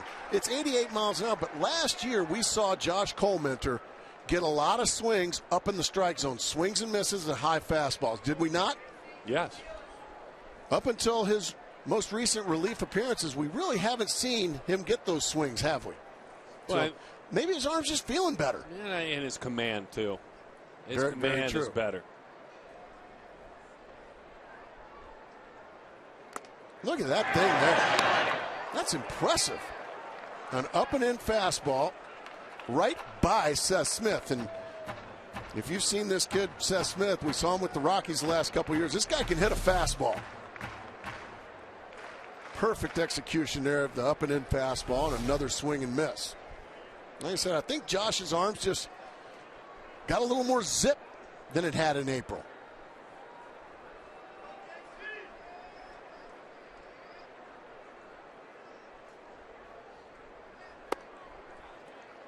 CenturyLink high-speed internet, high-speed pitch.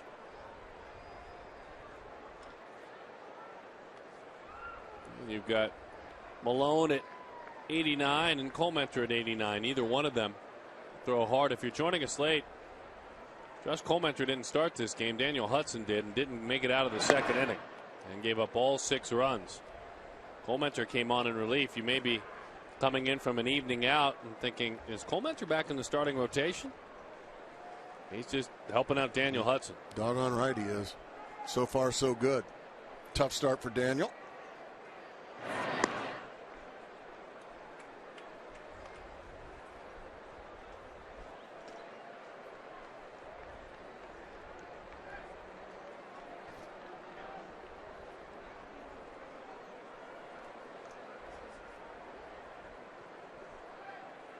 One and two the count. Thought about it. He threw that exactly where he wanted to, but he didn't get a chase. Maybe that one to set up this upcoming changeup.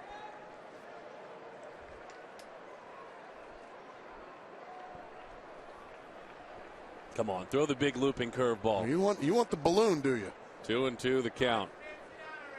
Well, let's see what Josh thinks. He's the most important. Fastball into center field. It's down for a base hit. Just fighting it off as Smith. You could see Montero set up inside. I'd love to see on replay where it ended up. Maybe it's a good piece of hitting. I'm not sure. I think it was. It was just probably one too many fastballs. Montero wants it in. Yeah, it's middle in. And he just fought it off. It's just pretty good hitting right there by Seth Smith. That really wasn't a bad pitch. Smith has got a couple of hits. Now, this is where Josh knows the intensity of this situation with your club down by 3 already. And the A's hoping to add on. You got to stop it here. The veteran Brandon Inge.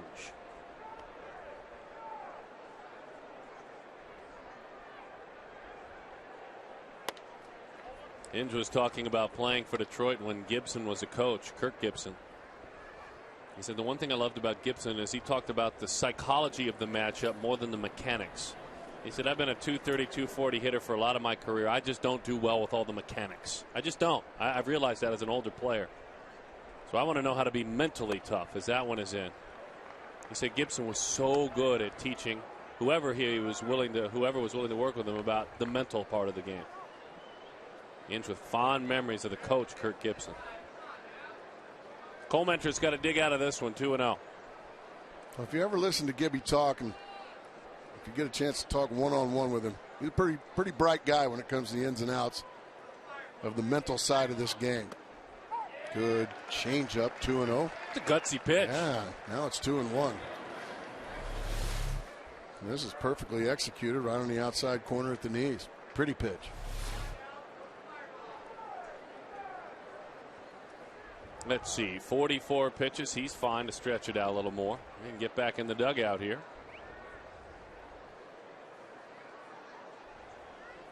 Fastball, good pitch in on the hands. 2-0 changeup away. That 88 to Inge looked like 95.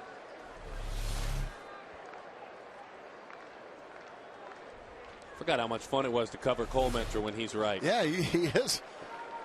Yeah, when he's right, he can go in and out, up and down with the fastball, then that slow change up, slow breaking ball, and usually lots of strikes. Do I get the balloon here? No. All right. No, you never know. 2-2 the count. You just might. You better watch out for your headsets if I do.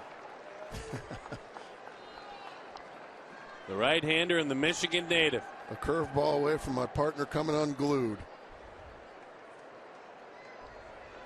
Now fastball spins him out of there. Almost for the first time looked like he tried to overthrow that one, which he rarely does. Running start now for Coco Crisp at second base. Seth Smith at first base. Let's see what Josh Cole Mentor's got in store for Brandon Inge.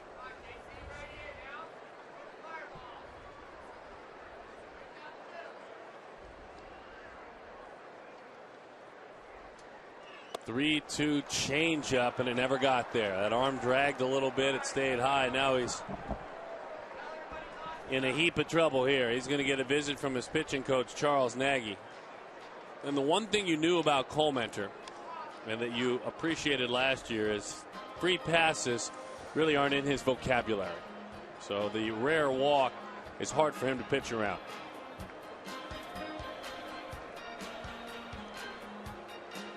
Just a reminder of who he was to the organization last year in a division title winning year.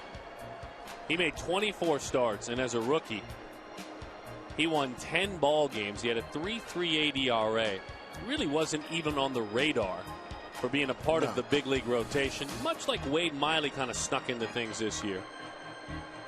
He finished 5th in the Rookie of the Year voting. Ahead of him was Craig Kimbrell, Freddie Freeman, Vance Worley, and Wilson Ramos, a catcher for Washington. Struggled to start the year in the starting rotation.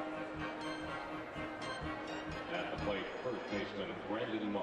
He's facing now a career minor leaguer in Brandon Moss, who is, well, he's had his time in the major leagues as well, but nearly 1,000 minor league games.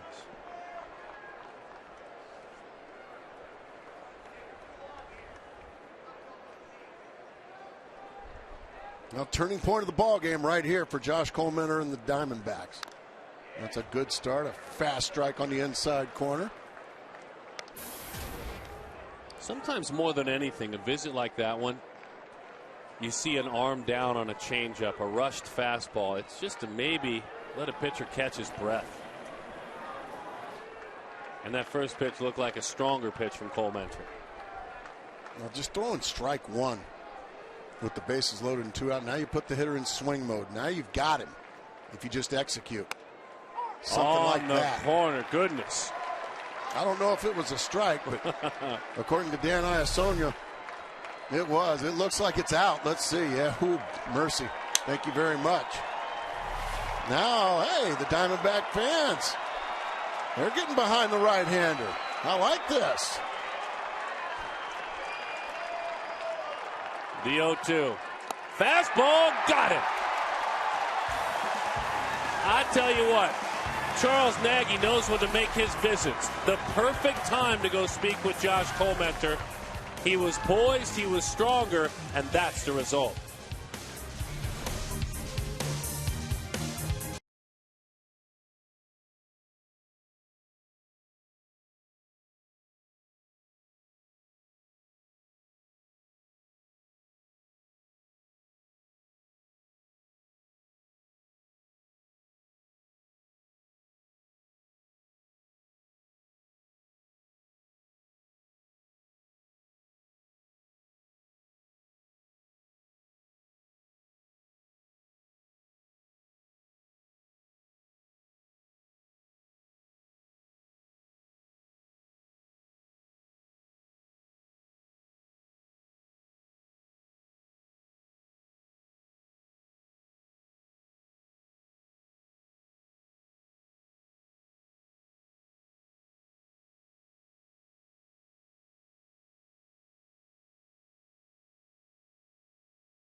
At the RamTrucks.tv pool as they're enjoying the Oakland Athletics and the Arizona Diamondbacks. Glad to have all of you back with us. Ryan Roberts to lead it off. The AAA team for the Diamondbacks, the Reno Aces, are not too far down the road in Tucson. Trevor Bauer has worked 3 innings thus far in his outing. The phenom prospect for Arizona, the young man picked 3rd overall out of UCLA last year. Pitching in AAA, he's worked 3 innings, given up 3 hits, no runs, and struck out 5 without a walk. And his Reno club leads it 1-0. Breaking ball, a dandy. Bauer with 25 strikes, 12 have missed out of the zone of his 37 pitches. One of the 3 hits he gave up to first baseman, the first baseman for the Tucson squad. That's the AAA team for the Padres. The first baseman tonight for the Tucson Padres, Micah Owings. No kidding. Playing first base. No kidding. Micah, one of our favorite people. The 1-1. Oh, boy. Let's hope Ryan Roberts is okay. He went down like a... Ken Crenshaw takes that walk to take a look. He's still down. This is the key when he gets up.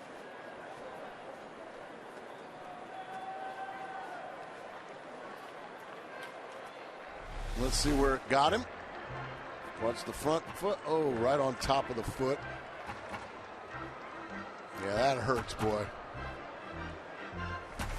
All you folks at home that wonder just how painful that is, just go ahead and put your foot up on the coffee table and let your significant other take a ball-peen hammer and just whack you right on top of the foot with it. That's about what it feels like. And you will go down. And then Ken Crenshaw will come knock on your front door to make sure if you're okay. Ryan Roberts gives that one a ride. That foot feeling better. Over the head of Coco Crisp. I should have caught that one too, evidently, Dan. That's a double for Roberts. I mean, 2 carbon copies off the bat of Ryan Roberts. That'll make that foot feel a lot better. I think. You hope. That's a changeup, and he rips it. This time, Coco Crisp giving it all he's got, but once again, it hits the base of the wall. Coco just runs out of room, ball's over his head. And my partner's still very upset with him for not making those plays. But a good start here to the bottom of the fourth inning thanks to Ryan Roberts. In on the corners for Colementor, looking for the bunt. You want to bunt this firmly to third base. Takes it out in front of home plate. Third baseman had the lead, so there you go. What a beautiful job right there by Josh Colementor. You love those pitchers that can help themselves. A leadoff double. Now you got an advantage. And all it takes is one pitch for him to drop down a blueprint of a sacrifice bunt. Nicely done right there. And what that does, folks at home, it gets Roberts to third for one of the hottest hitters, not only in your lineup, but in the National League right now, in Willie Bloomquist.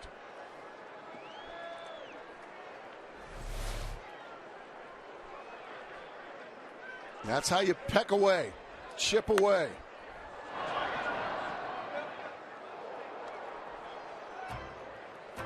Oh, and 1 the count. Now, if you're Willie Bloomquist, by hook or by crook, you find a way to get this run in. Oakland A's infield they're conceding the run. They're all back.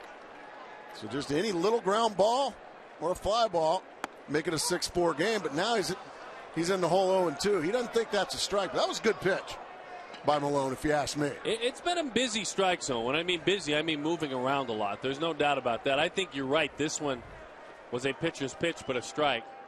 Willie's still the guy that the team has looked to that has delivered. Just looking for contact. Right back in there. He got it. Sure enough. All it took was 3 pitches to dispose of Willie Bloomquist. He thinks those balls are inside. Let's see. Let's take a look. Is it inside? Yeah, according to Diamondbacks, benefited from one of those in the last inning with the bases loaded. This time it's the Oakland A's that benefit.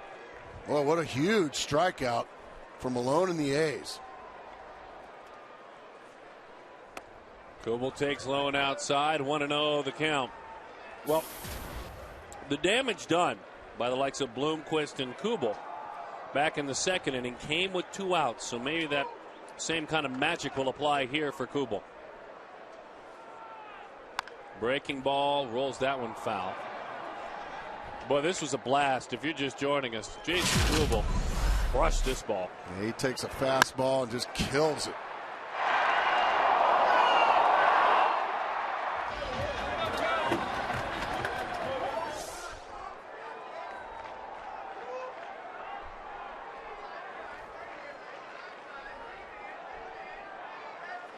Ryan Roberts getting under the skin of Malone down there jockeying around at third base. Saw that happen in San Diego with Gerardo Parra earlier in the week. And he drew a balk out of the pitcher. Fastball right there. Strike 2. 1-2 the count. Kubel in his career batting in the number 2 spot has been a very successful hitter. Has lived over 330 for most of his career right here in the 2 hole. He's got 3 defenders to deal with. Breaking ball into right field. Tough break. He went down and got that one, but the out, that of Willie Bloomquist, and then the Kubel flyout, they strand him. That'll be painful.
Got a heck of a trivia question for all of you tonight. AT asking, other than Kirk Gibson, name the 2 current managers to play at least 1 game for the Detroit Tigers. 2 current managers that played at least 1 game for the Detroit Tigers. 1 game.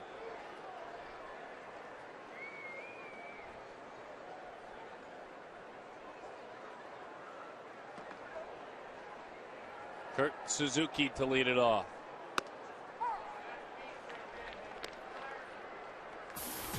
Oh, and 1 the count.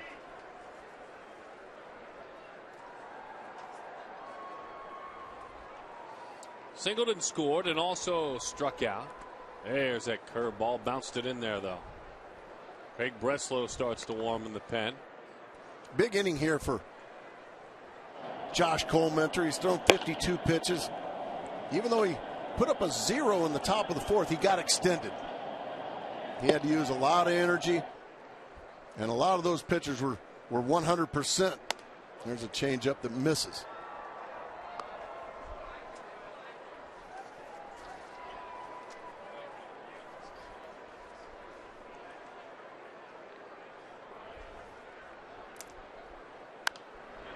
Popped up, and that'll be a souvenir. 2-2 the count. Tomorrow, a fun one. Trevor Cahill pitches for the Diamondbacks. He's a former Athletic. And there's a souvenir with the man and his friend, the Cowboy. Cowboy up there. And that one is up and into the upper deck. So it's Parker against Cahill tomorrow. They were traded for one another, and it should be fun. A lot of fun. Remember the start time. A little bit later tomorrow evening than we're used to. 7:10 first pitch. Make your plans to head on out to the ballpark. There's a former Diamondback farmhand. He has been good in Oakland. It's coming back our way. It's a souvenir. Down below. Worked a no-hitter his last time out into the 8th inning. Against those Texas Rangers. He still looks like he's about 17, doesn't he? Came back from Tommy John surgery. Had a little cup of coffee in the big leagues last year. That postseason roster. Curveball misses outside. 3-2 the count. So that'll be a fun pitching matchup.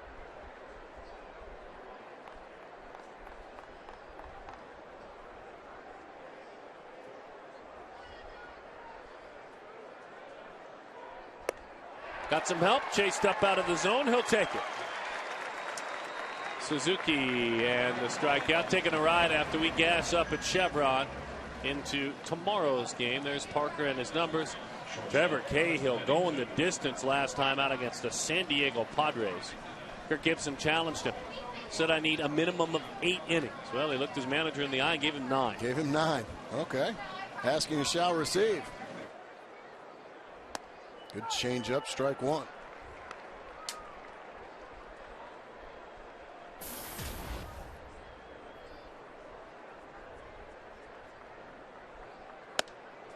Bang, fastball over the outside.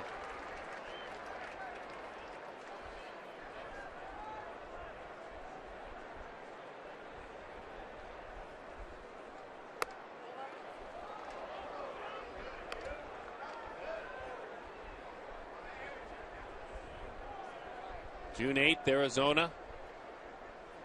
That one is hit hard, but it is foul. Diamondbacks here in this beautiful ball yard, turning up the AC as much as they can allow themselves, and then opening up the roof and playing outdoor baseball in the evening in June. It's such a pretty ballpark open. You'll love it. Fastball is high. Honestly, that's one reason. I know it's a little bit later, and we've all gotten used to those 5 o'clock Saturday games. We'll be able to play outdoor baseball again tomorrow night. Dying line drive into the glove of Willie Bloomquist. You're talking about the huge inning for Colementor. He's 2 steps out of 3 into getting back into the dugout. Pitcher Tommy Malone. And he's got the pitcher to deal with. Well, this would be a different ball game without Malone. without a 2 RBI single back in the second inning. That really started, and I know there were more hits to follow, but that felt like a big backbreaker, didn't it? It absolutely was.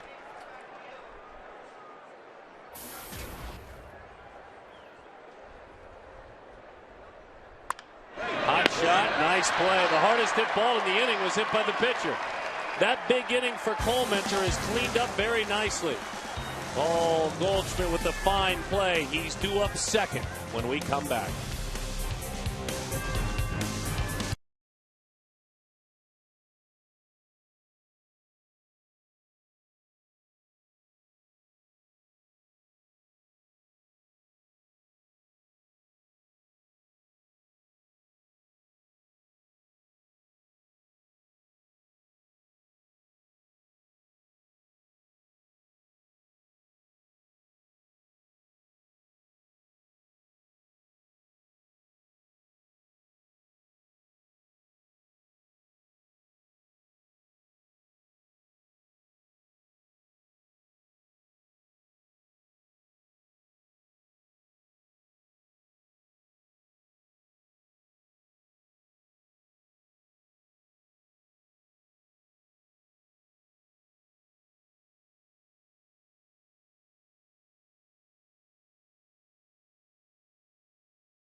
In part by Nissan. Get to Nissan now for our great offers across our full lineup. Visit choosenissan.com or your local dealer now. Welcome back, folks, to Chase Field, and it's where you want to be because the Diamondbacks are going to host the Chicago Cubs June 22nd to the 24th. Take advantage of the Everyday Value Pepsi Pack and get a ticket to the game for just $19. When you ask for the Pepsi Max Value Pack, you're going to get a lower-level bleacher ticket, a regular-size hot dog, a 24-ounce Pepsi, and a free bottle of Pepsi Max, all for just $19. Call now, 602-514-8400, or log on to dbacks.com/value. That's a styled-in bedhead right there, by the way. Nah, he just woke up. That is bedhead with style. I like it. That was a good read, too. 1-1 the count. It was a long one. It was a very long one. That's your summer reading. A lot of schools will assign summer reading for the next sessions that start in the fall. So good summer reading by you there. Thank you. 1-1 the count, Upton. Hand on the hands. Yeah, it's more summer reading there. Look at that. It says here that Mark Grace is the color analyst for the Diamondbacks. Dad, who's Mark Grace? I like him. He's an old has-been, honey. 1-2 the count. Oh, yeah, boy. That's a tough pitch there. Started it away, had a little cut to it, and Upton goes down.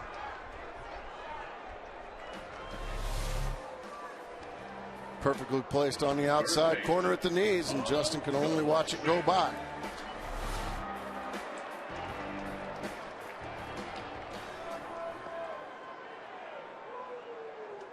Goldschmidt singled back in the first inning. Didn't hit it hard, but dropped it in there in shallow right.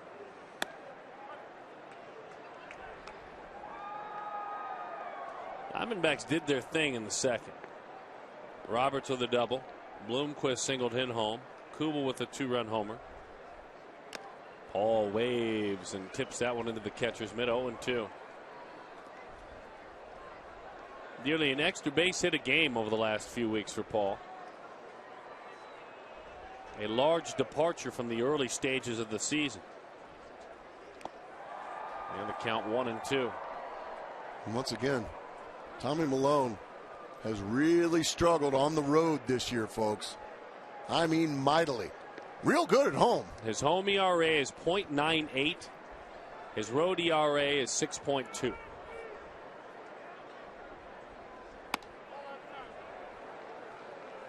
Two and two the count. He just missed the outside corner with that fastball.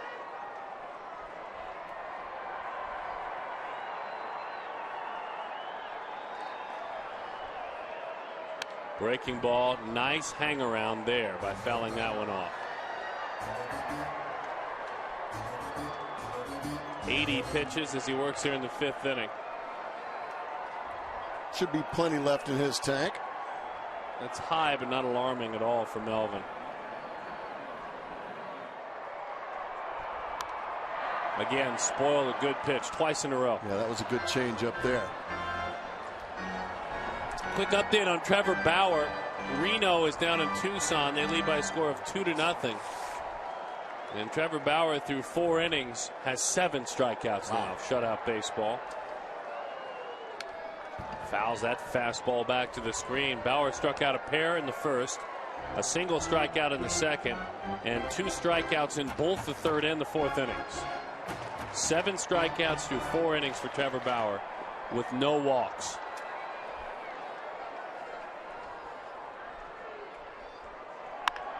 Oh my goodness, did he hang around and knock one out of here?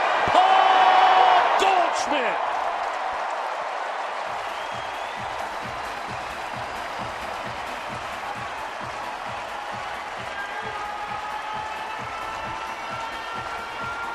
He is dialed in, folks.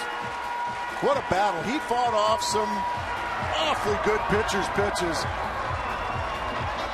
And he got something on the inside part of the plate that he can handle. He dropped the bat head right on that pitch and crushed it to the 2nd deck down the left field line. Well, that homer by Goldschmidt, $11,000, has been raised to support prostate cancer research. To make a donation, call 1-800-798-CURE or go online to pcf.org. It's also a Fulton Homes homer. $150 to the Central Arizona Mountain Rescue Association. Miguel Montero slapping it the other way.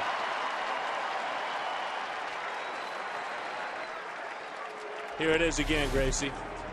He pulls those elbows tight to his body and just hits a 1-iron way out of here down the left field line.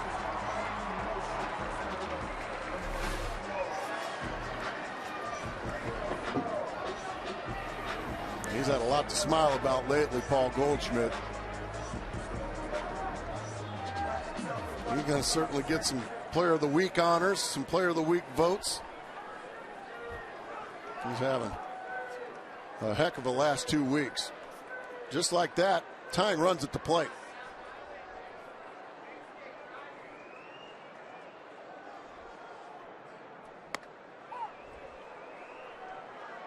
That's ridiculous, by the way. What's that? The distance on that homer. I mean, it's just... That ball was in on him. It's not one of those full extension, totally, completely smoked. Just a nice, quick, short path to the baseball, and he killed it. Malone already picked off Justin Upton earlier in the ball game. Let's take a look.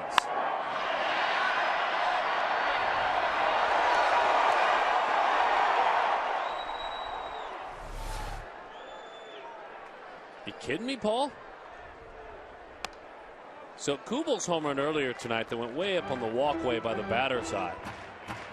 That's the 3rd longest home run in this ballpark this year. Goldschmidt's, I don't know, he might have joined that club as well. You never know what down the line homers. Yeah, usually they give you more credit for center field homers than they do down the line, no matter how far they go down the line. The 1-1. I got to be honest with you, folks. It's a bit of a sore spot for Gracie, what he's talking about there. He doesn't like that. Those down the line homers, he thinks they're shortchanged a lot. Well, when they're off the tops of stadiums, and they go, oh, that one went 375 feet. Whatever that website it is you love so much, it's just wrong. Chris Young with a fly ball to center field. And that one is put away out there. Baseball's flying tonight. Well, if you hit it hard. There's been some hard hit balls. How about Coco going to get that one? Yeah, let's see. You've been giving Coco too much grief. I know the one you're thinking about. Was it Brandon Allen last year hit one off like the beams up there in the right field corner? And they gave him like 385 or something like that. Yeah, it was absolutely ludicrous. Here's Aaron Hill. No human being has hit a ball that far in this stadium. 0-1 the count. They gave it a wall scraper. I mean, they acted like I hit it instead of Brandon Allen. The whole down the line thing really upsets you. 0-1 the count, Hill.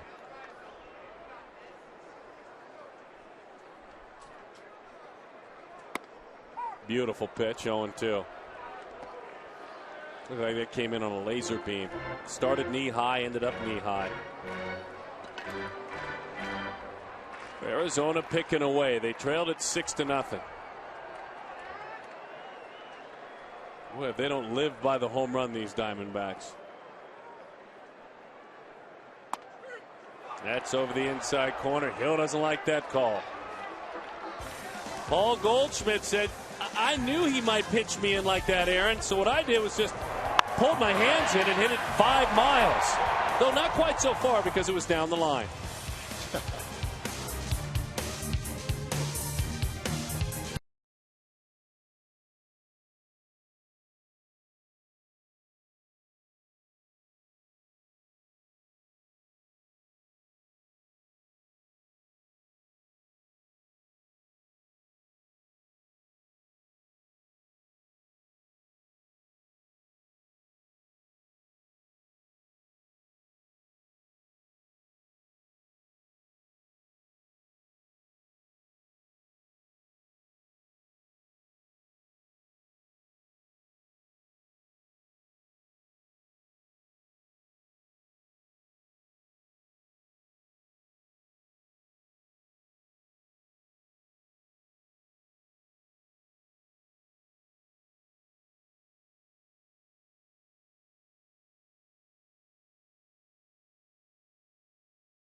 Sign up at one of the 16 interactive kiosks here at Chase Field during any regular season home game. You can play Kachinko.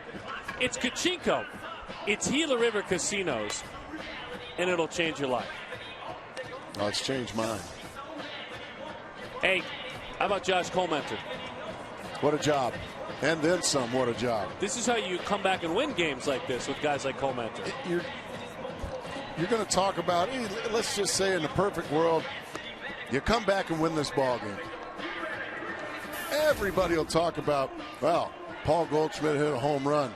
Jason Kubel hit a home run. And all the guys that got the big hits. Boy, somebody better go talk to Josh Colmenter and get his comments after this game. What a job that young man did in relief of Daniel Hudson. Now he's going to turn it over to Craig Breslow. A 6-0 deficit is now turned into a 6-4 deficit, and we're still in the middle innings. Breslow part of the deal that sent Parker, Cowgill, and Cook to Oakland. Breslow came back with Cahill, the left-hander, so he pitched as an Oakland Athletic. painting the inside corner. That inside corner exists. Those hitter better be ready. For the left-handed pitcher, yes. It clearly exists, though.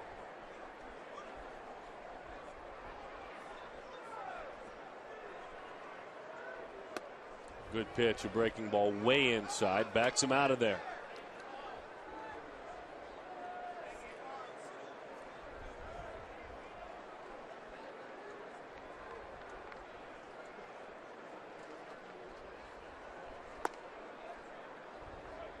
Two and two, the count.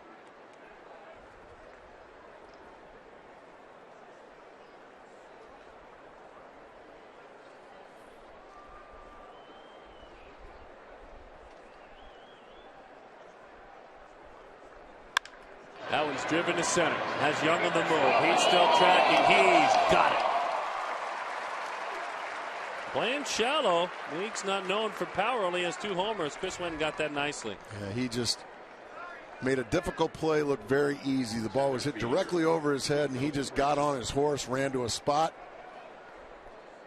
and made a difficult play look pretty routine. Nice play there by the center fielder. And now Coco Crisp. Double, singled, scored a run, drove in a run. Ooh, nice changeup from Breslow to start Coco. My goodness, that was nasty.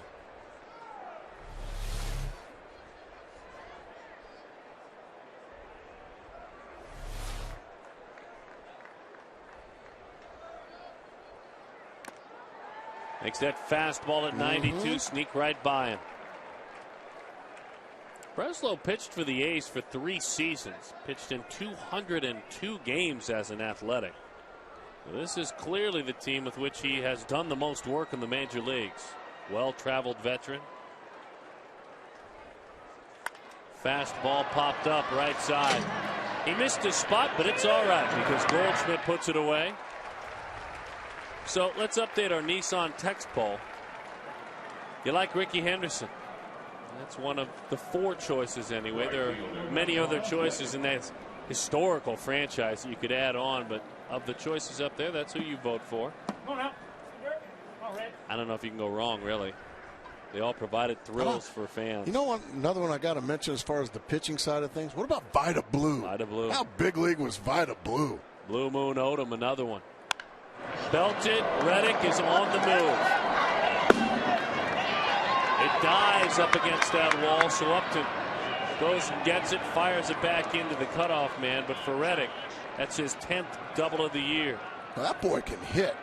You give him a mistake, and that's a mistake right down the middle. Well, I'll tell you, he scalds that ball down the right field line. I mean,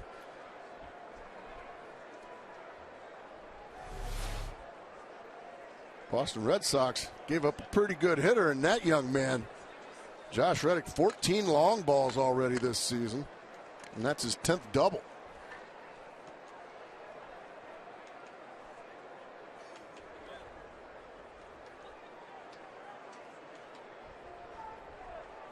Funny, he goes into a pitcher's ballpark in Oakland. That one is chopped foul. Reddick, in 143 games with the Red Sox in parts of 3 seasons, had 10 homers. He's got 14 this year. In those same games, he had 39 extra base hits. He's got 27 of those. So he's found a home in, of all places, a pitcher's ball yard. Maybe just getting to play every day helps. That does help. No question. 1-1 the count.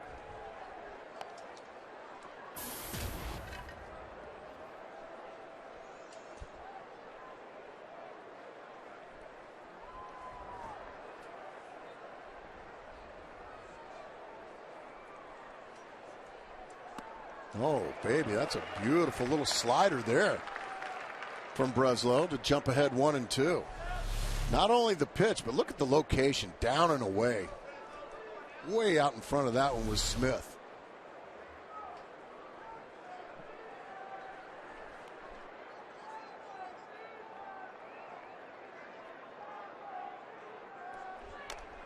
Well, somehow, some way, he was able to nick a high fastball. That's a pretty good sequence Breslow is putting on Smith. After the slider, down and away, the fastball up, just nicks it off the tip of Miguel Montero's glove.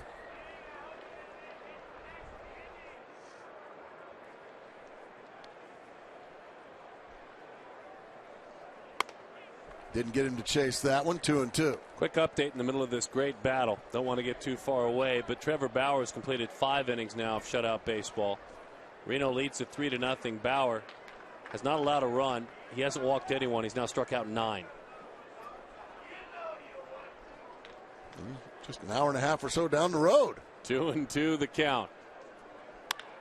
Out front of a breaking ball, but he hit it well. That sends Justin Upton back to the wall. He bangs into that wall, and it's out of here. Oh, is that ever painful? Wow.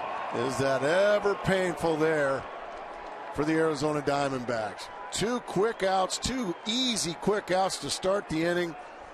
A 2-out double to a left-handed hitter, and a 2-out, 2-strike home run to the left-handed hitting Seth Smith.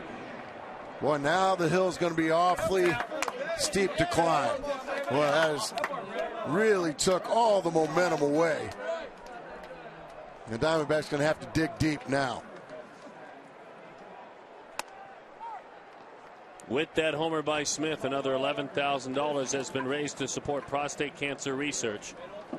800-798-CURE or online at pcf.org to make a donation.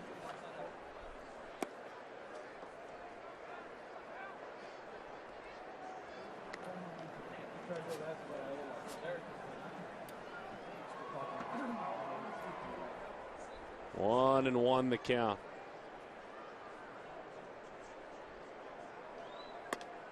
Changeup, it's a strike. So this year coming in, left-handed hitters were hitting .220 against Breslow with 1 home run, slugging just .341. Righty's hitting .143. That's a hot shot. Righties and lefties here with 2 outs, hitting the baseball very hard against Craig.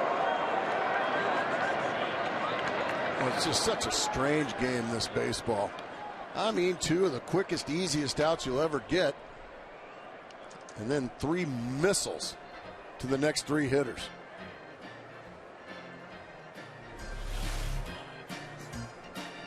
He was looking for the fastball, and he cut it right off and just ripped it down the left field line.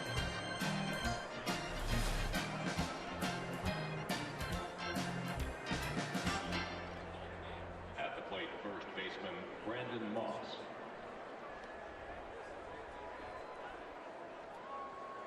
Two outs. Here's Brandon Moss. Brandon 0 for 3. He and Jemile Weeks play the role in a character that Gracie likes to describe when talking about baseball. And he's still maybe playing that role of hitters peeking into the candy store without a hit. But you know what? Who's hanging out in the candy store? The likes of Reddick and Smith and Inge. A tough go of it there for the southpaw.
AAA Reno. The Diamondbacks AAA squad's leading 3-0. Our APS Energy All-Star.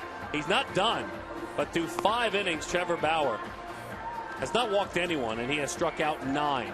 And he and his AAA Diamondbacks club, the Aces they are known as, the Reno Aces, leading it by a score of 3-0. Well, that's like a Kurt Schilling line right there when he was with the Diamondbacks. Kevin Towers knows what he has down there, and he keeps being pushed by the young man out of UCLA, who, by the way, was just drafted, basically. Just drafted in last year's draft. Towers, by the way, tonight has also had Skaggs pitch well in a win down in Double-A. Call to the bullpen by the Oakland Athletics. Sean Doolittle, and boy, is this a story. This is a young man that was drafted as a position player, struggled as a hitter. Used to be a doctor. That's not Dr. Doolittle. No, not this man. And they finally tried him out of the bullpen. Finally tried him to see what his arm is like. And Doolittle, a left-handed pitcher, 95 miles an hour from the left side. You throw that hard, what are you ever thinking with a bat in your hand anyway? The 1-1 to Roberts. And all of a sudden, the young man out of the University of Virginia, he was a first-round pick in the draft in 2007. First-round pick. And he did almost all of his work exclusively as a first baseman, played some in the outfield.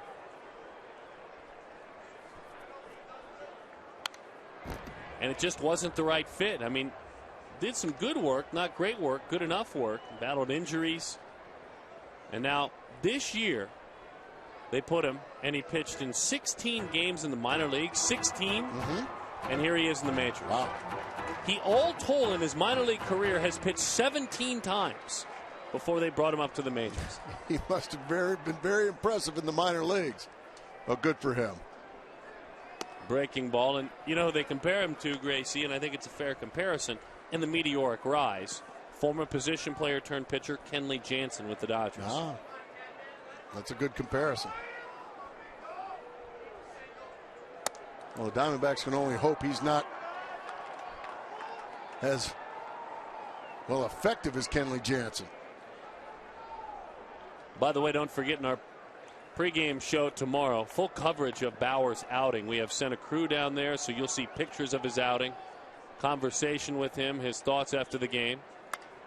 Ryan Roberts with a high pop-up back at second base. And that'll be on our pregame show tomorrow, and that'll be fun to see. We hear a lot about him, we read a lot about him, but tune in our pregame show tomorrow. I believe that probably comes on the air at 6:30 if I'm not mistaken. I would imagine it would.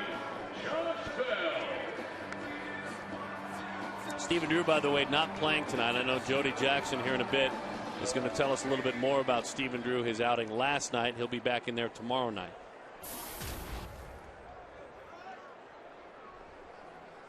Here's Josh Bell.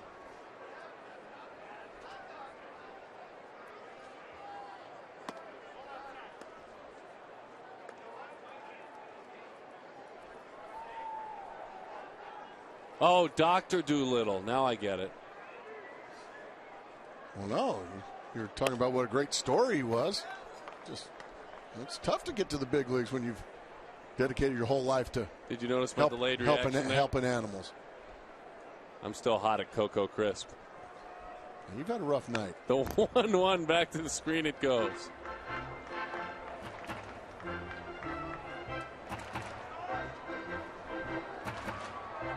He's had a great night.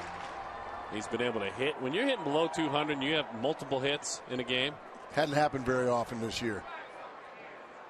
Golly, do it, son. He's going to have Josh Bell talking to the animals.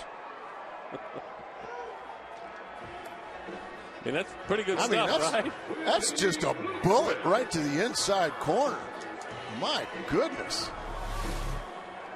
I mean, bang. Perfect pitch. Troy Percival, a guy who was a catcher when he signed. Jason Mott was a catcher when he signed. Heck, Trevor Hoffman was an infielder. Yeah. One of the greatest closers of all time. Wasn't Mariano Rivera drafted as a position player as well? As right in that one. 16 or 17-year-old? I think you are right in that one. But a lot of times when you're drafted and you've got a great arm and you're a shortstop or a third baseman or an outfielder. Well, if you can't hit, they put you on the mound and take full advantage of that gift. In this case, the left arm of Doolittle. Willie Bloomquist bangs one into right field for a 2-out base hit.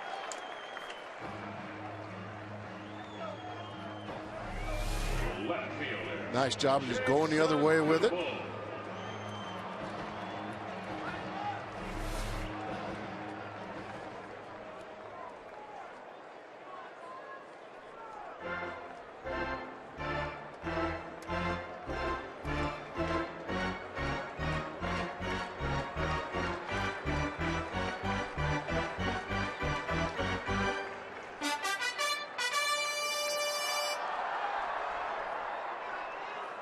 Sean Robert Doolittle, 25 years old. I mean, there were some good numbers. He, a couple of years back in 2008, homered 22 times in a minor league season. Man.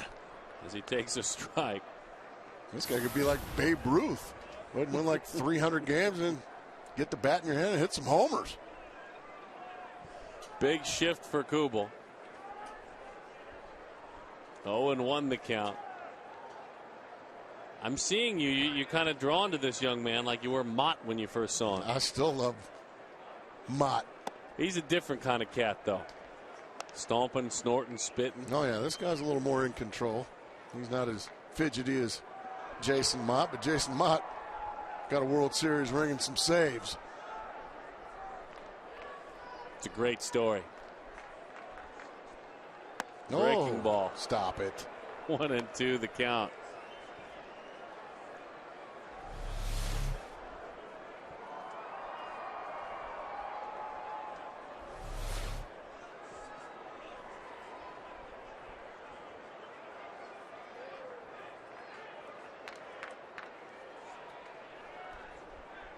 That one is outside. A unique ball game in Seattle. The Dodgers and Mariners tied at nothing. Nothing the score. Kevin Millwood for Seattle threw 6 no-hit innings and then was removed from the ball game.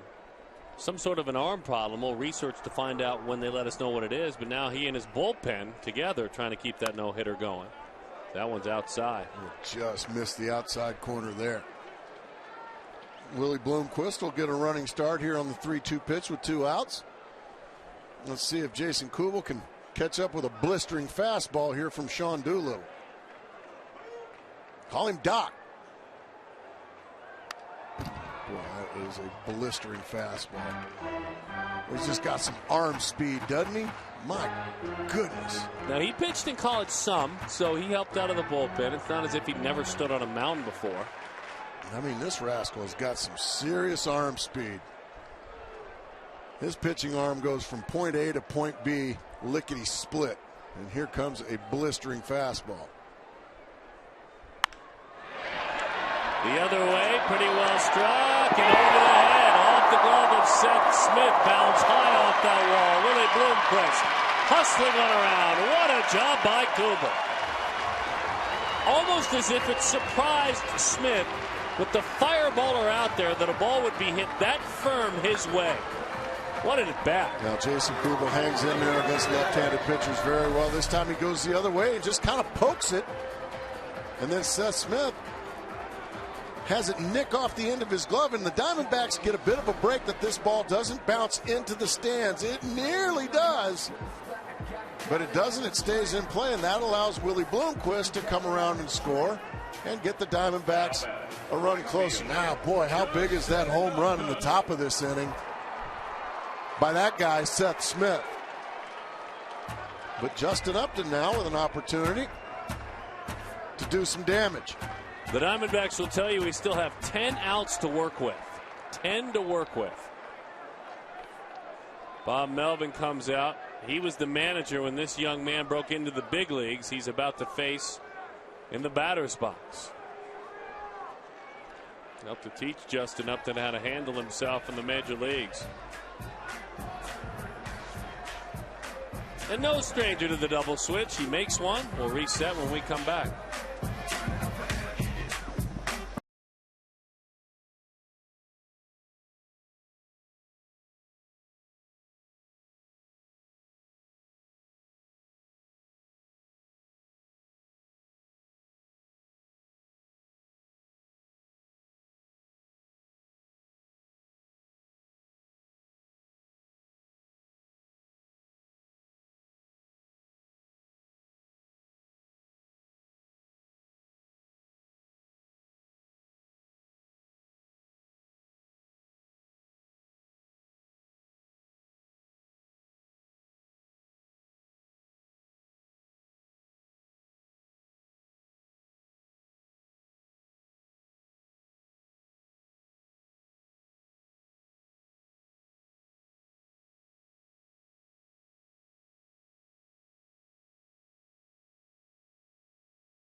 On Fox Sports Arizona with MLB.com at bat, or your favorite team even here in Arizona with the great application for iPhone, iPad, Android, and Windows Mobile. Get live audio, pitch tracking, video highlights, and more. Text at BAT to 31826 or visit dbacks.com for details.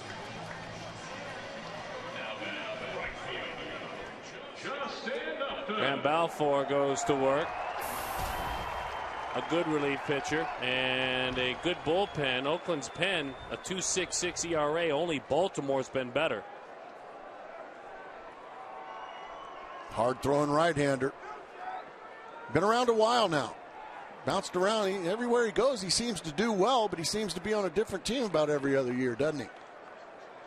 He's got a new first baseman, Rosales, who will bat in the 9 slot now. The pitcher spot is number 6 in the order for Bob Melvin. He is well traveled, the relief pitcher and the veteran.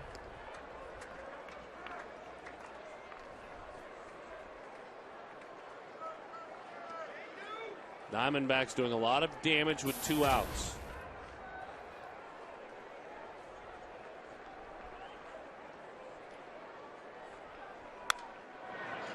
One and one to count on Justin. 92 miles an hour on that fastball. He just reared back and challenged the big right fielder. Balfour, the Australian native, has pitched for Minnesota in the major leagues, Milwaukee, Tampa, and has been an Athletic since the beginning of last year. He's had a pair of saves last year, 7 saves this year, so he'll work some in the 9th inning as well.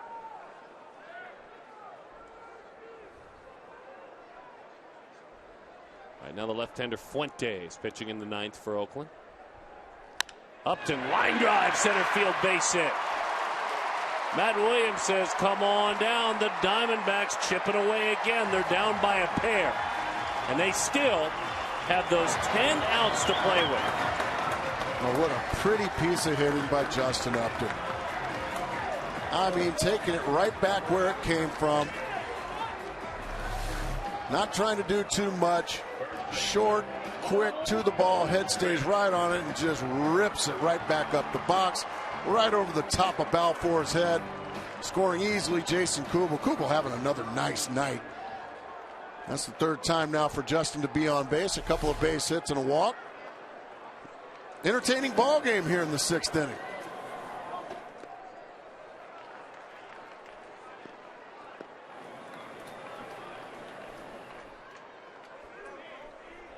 Arizona with 22 runs in their last 22 innings. Both those runs will be charged to Sean Doolittle.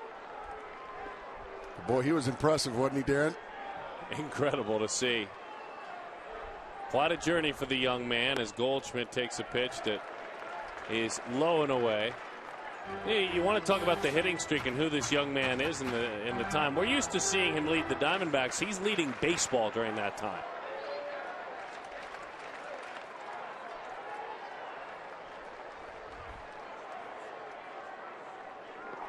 Oh, damage incorporated there. Oh, I like it when you go there. Batting averages jumped from 223 to now 295. And all of a sudden now, these Diamondbacks and these Diamondback fans, a little more buzz back in the ballpark. These guys are starting to believe in some things. They were down 6-0, and they've just kept on putting the pressure on these A's. Ball 3. No, ball 4. He'll take his walk. I'm sure he had the green light. He was not interested. Now Miguel Montero. I think that was pretty much showing some respect to Paul Goldschmidt. He showed the best in baseball since May 19th. Trust me, these A's know that, and they saw him bang one into the seats the at-bat prior, so now they're saying, heck with it. Let's take our chances with Miguel Montero. By the way, you saw the fire sauce and the mild sauce flying on the scoreboard there. It's taco time. Oh, baby. I think I'm going to get me some on my way home. No, you'll get some tomorrow between 4 and 6. Oh. This man part of the deal. You can ask for the Miggy special. Huh? Oh, yeah, he's tied in with the folks at Taco Bell. 3 games in a row the Diamondbacks have provided tacos. That's always a good thing. Well, let's see if Miguel Montero can get the Diamondbacks a little closer. He has walked, struck out, and singled. Ball 4 not happy about this visit. Well, this is no time for guesswork, trying to get on the same page. All right, what do you want to try to do with this guy? Miguel Montero, one of the most productive catchers in all of baseball over the last few years. A big old box score just right on your screen there. Well, it works though. If you've got a big flat screen in your living room, we give you plenty of time to take a peek down if you're just joining us. Everyone pitching in. Good fastball right down Broadway, strike one. 26 hits by both teams here tonight. 14 for the A's, 12 now for the Diamondbacks in this slugfest. The A's don't even know what that word means this year. Gas, and that one tied up Miguel.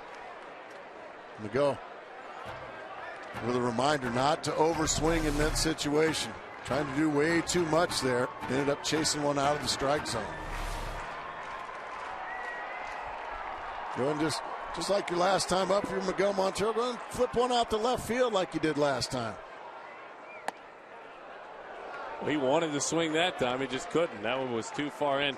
Silly numbers, by the way, with runners in scoring position and 2 outs.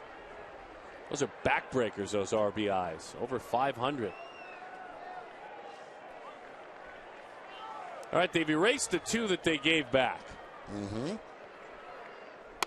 Inside. Trying to stay in on the belly button of Miguel Montero. I'd pitch him in there, too. Yeah, got him to swing at 1, but he's taken the last 2.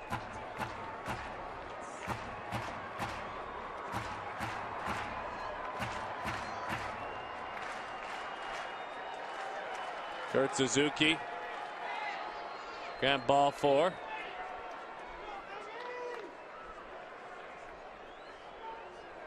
Well, they're really struggling to stay on the same page, Suzuki and Balfour.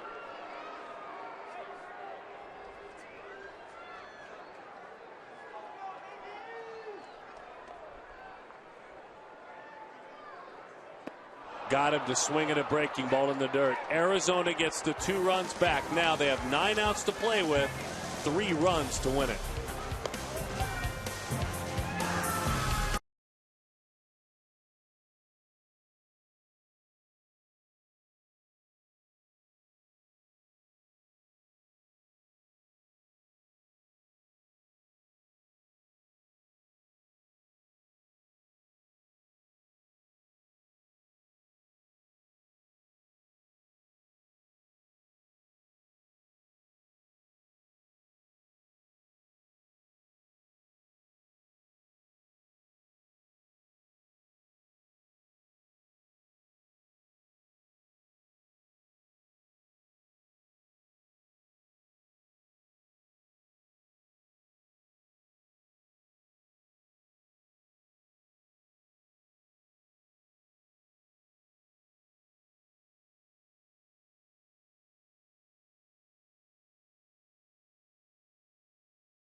pitch, and you know, ironic they go into extra innings. And it's just like, oh, you know, here we go. But you know, honestly, come back tomorrow and do all my workout stuff and take all the ground balls and have actually kind of a hard day, and then kind of recoup, and then come back on Saturday and you know, play another one. That was Stephen Drew yesterday in the Reno Aces clubhouse. His first competitive game in 11 months. Of course, he had been in extended spring training, but that is a controlled environment. So yesterday for the Reno Aces, Stephen Drew playing 9 innings. The game went 12, but all reports came back that it was a progressive outing for him. 1 for 4, reached base on an error, and made a couple of fantastic plays in the field. And so for Stephen Drew, some progress, guys. Yeah, good stuff, Jody. And so we'll keep an eye on Stephen Drew and his action tomorrow night as he plays Saturday. The maximum 20 days that you can use on a minor league rehab assignment. Diamondbacks hoping it's less than that. All right, Brian Shaw. It's a responsibility now, a burden you must bear. Colementor able to do it, Breslow not able to do it. Let's throw up a 0 while your team feels like it's been charging back for a good portion of the night. Absolutely. Got to find a way to keep the other team at bay. And it starts right here with Brian Shaw. Boy, Josh Colementor did a heck of a job of doing that, didn't he?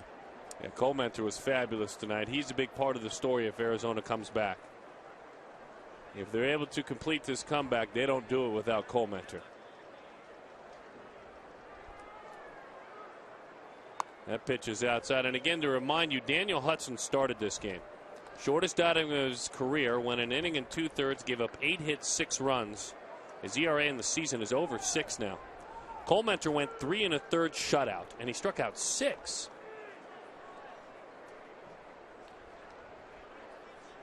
That one is high. 3-0 the count. Not a good way to start things. You have to throw strikes when you come in from the bullpen. You're facing the bottom third of the order, number 7, number 8, and number 9. You have to make this 209 hitter, Kurt Suzuki, swing the bat. Those 6 strikeouts for Colementor, the most by a Diamondbacks reliever since Max Scherzer made his big league debut in 2008 and struck out 7 against the Astros out of the bullpen.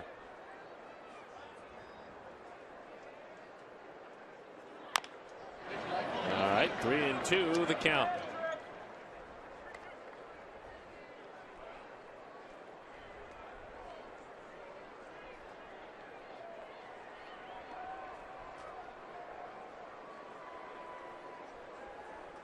Got another update from Tucson for you, by the way.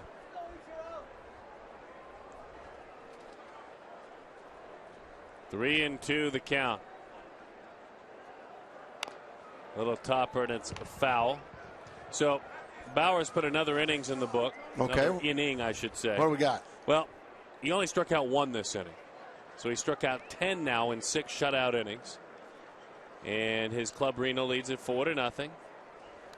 Now, in 6 innings, striking out 10, you'd think, well, he's probably done. I mean, it's got to be a lot of pitches. He's thrown 81 pitches in doing that. Oh, wow. Talk about economical. I was talking about Kurt Schilling. That's the way he did it. He didn't throw many pitches when he was striking out 13 a game. Off the end of the bat, here comes Upton.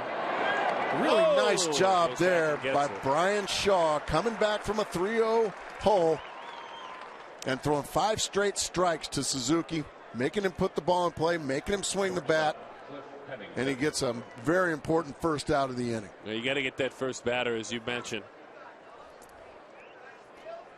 And he does. He had dug himself into a hole. So he's looking to keep pace with what Colementor did earlier. Here's Cliff Pennington. Good cut fastball. Strike 1.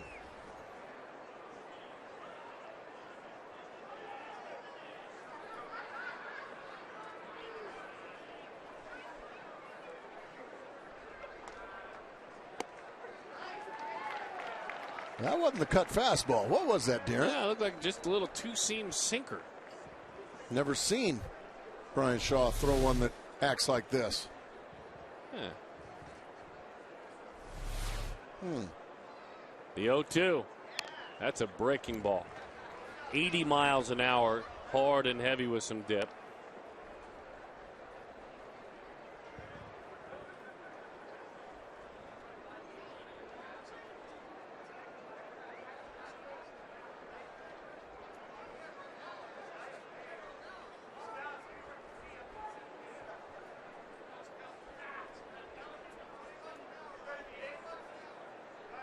Breaking ball, it's rolled foul.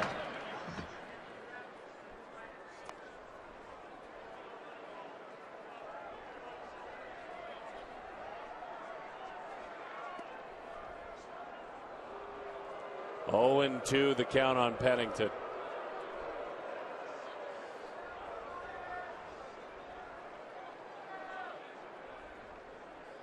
"26 hits between these two clubs."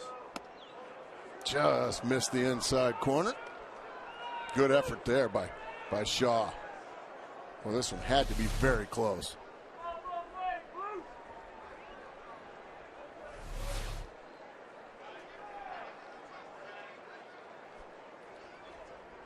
The right-hander deals it, fouls back to the screen. That's more the look of the straight fastball we're used to seeing. That one 92, that's a four-seamer. So he's throwing cut fastball, four-seamer, which is straight, that one a moment ago. And then the two-seamer, a little sinking action. A lot going on there for Shaw. Good to see.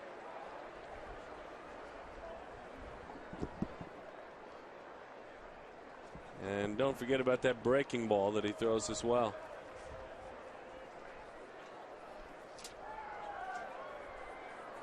All right.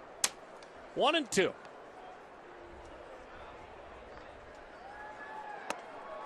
Cutter is in. 2-2 the count.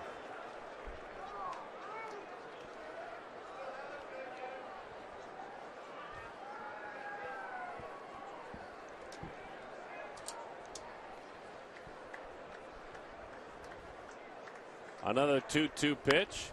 Whacked into right field. Upton racing. It's down and into the corner. Off that wall and right. Upton will make the play on it. Tell you what, for a guy hitting a .190 coming into the game, Cliff Pennington has put together two very impressive at-bats. They both resulted in doubles. First baseman Adam Rosales. Got a breaking ball and just rips it down the right field line into the corner. Oakland trying to once again get back what the Diamondbacks get in the top half of their inning. Thus far, Oakland's had an answer for everything the Diamondbacks have thrown at them. Adam Rosales hitting .277 in AAA Sacramento for getting a call back to the big leagues in mid-May. Where's Manny Ramirez? Manny has not earned the right to come to the big leagues yet. He's not doing a whole lot in the minor leagues. No? No, not yet. I know you could come back with me with who is doing anything in the big leagues, but Manny's not doing anything in the minor leagues. That one is belted into right center field. Upton will square it up.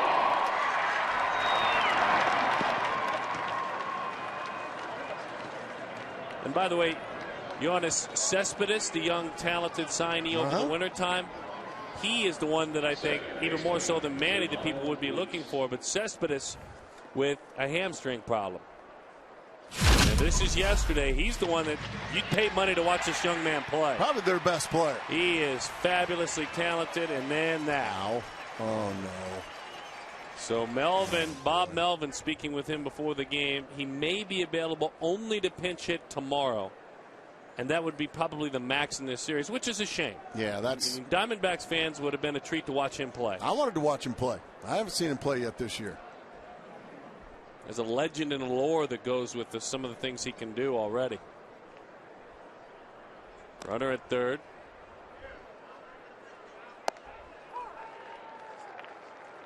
We marked this series on our calendars, folks, probably in spring training at some point, thinking that Cespedes and Manny Ramirez would probably both be in the lineup. One is hurt and one hasn't earned the right to come back to the big leagues yet. That pitch is low and inside.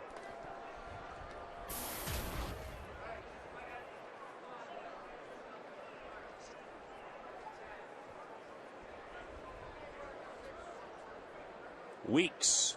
2 flyouts, a ground out, and a line out to center. Good fastball this time to the outside corner for strike 2. Well, what do you do about that if you're a hitter? Well, as a left-handed hitter, if you read the scouting reports, it's going to say Brian Shaw is going to try to bully you in with cut fastballs. And then when he hammers the outside corner with it, well, there's nothing you can do. Going back out again. Little chopper gloved by Shaw. In time for the out. An important 0.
A really tough night for Daniel Hudson.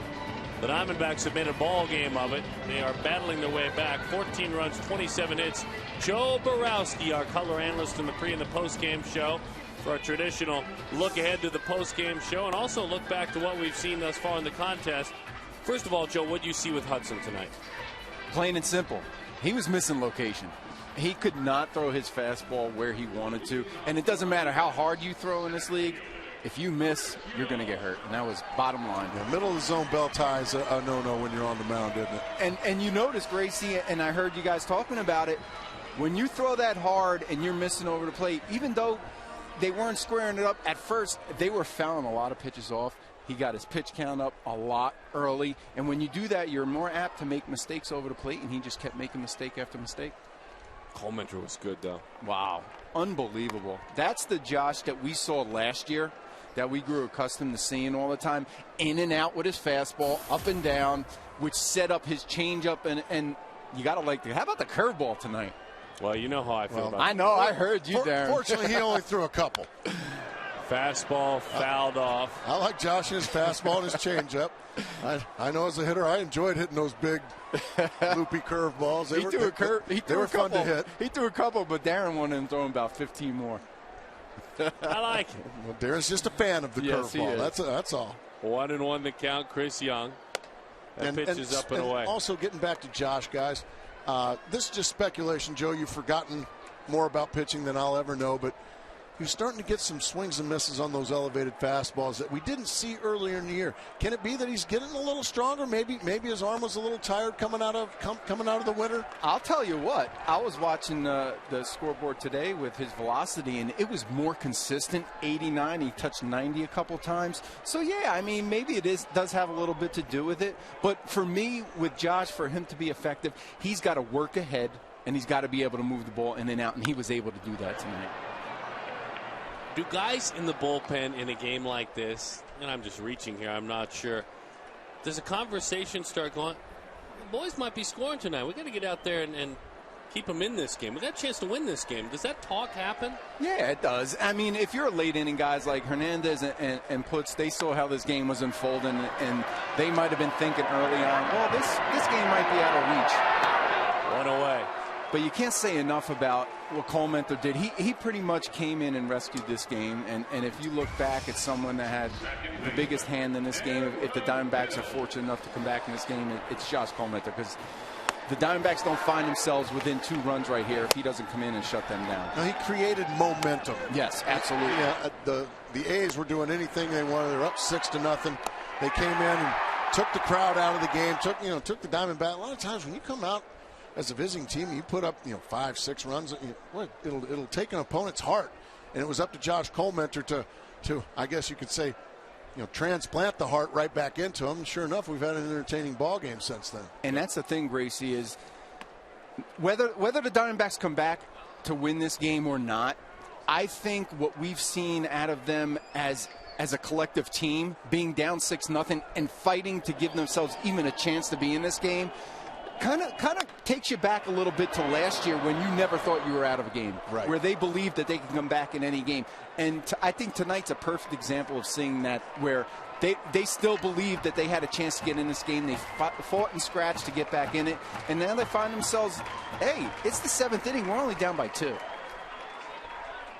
So this could go a long way to later on in the season, further out, where you saw them earlier in this season. They were deep right field. Oh, Aaron Hill. Aaron Hill can't get a break 3 times tonight. Did he jaywalk or something before the game? I mean, did he commit a crime like jaywalking or something? Did he not stay in the crosswalk? I'll tell you in a minute. He's Gracie, being punished. There's an up and down with Aaron Hill's ride, because about game 1 of this series, he had the similar happen. Hot shot, base hit taken away. Hot shot on the infield, base hit taken away. Next night, a couple Texas leaguers, hard hit ball. So then he's just been, luck is just swinging back and forth. But he's had awful luck tonight. Yeah. So he's the Edgar Allan Poe pitting the pendulum, huh? Yes. That poor guy is frustrated. I don't blame him. That is a crummy feeling right there when you square up 3 balls.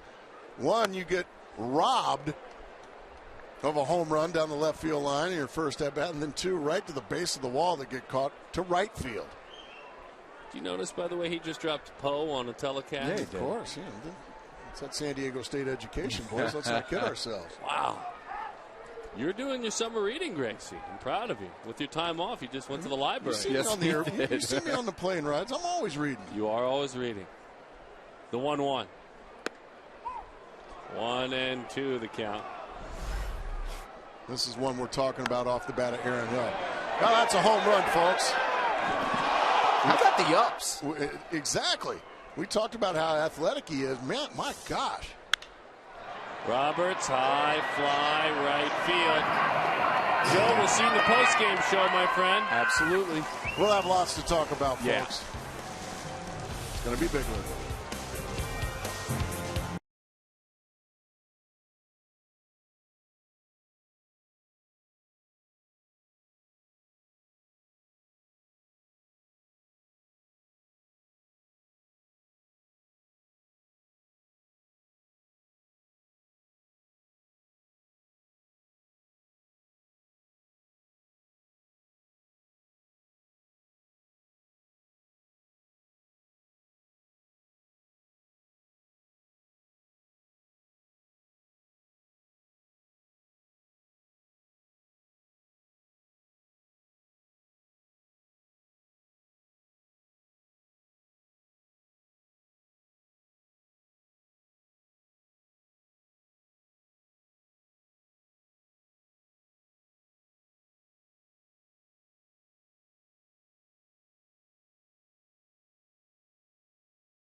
Score. What do you got there over there about Ian Kennedy? What do you know? Well, I'm glad you asked, Aaron, because the Cubs are coming to town. June 22nd through the 24th. You want to make sure you have tickets for Saturday, June 23rd, because the first 20,000 fans to the D-backs Cubs matchup going to get an Ian Kennedy bobblehead, courtesy of Arizona Sports 620. Look at that. Yeah, call now. Get your tickets, 602-514-8400, or visit dbacks.com/tickets. Now, does that bobblehead have a face? Absolutely. Look. I just see Look, I see a big glove right there. There's his beard and everything. Oh. That's how Ian works. He's a handsome young man. Why gotta show his face? Because that's how he looks right there when he's, dealing with the hitters. All right. I love it. The Ian Kennedy bobblehead. I think you're a handsome young man, Ian. Just evidently. It's not a model bobblehead. It's a baseball player bobblehead. Evidently, I'm one of the few. It's supposed to show him playing baseball. Mike Zagurski on for the 13th time this year. The Kansas Jayhawk, the Southpaw, with an ERA of 5.11. Opponents hitting just .234 against him. See, that's it right there. I mean, that's what it is. Yeah, I guess it makes sense, but I would imagine kids that maybe haven't had the good fortune of meeting Ian Kennedy are probably going to say, well, who is that? That could be anybody behind the glove. Turn it sideways. You can see him if you just tilt the bobblehead back. You can just see him. There he is. Nice. Okay. I'm all in. When your kids, Gracie, when they rip the head off of it, you'll see his face. Well, that's what my children do. 0-2 the count. Raising insanity. Aren't we all? 1-2. There. That's like the Ian Kennedy bobblehead right there.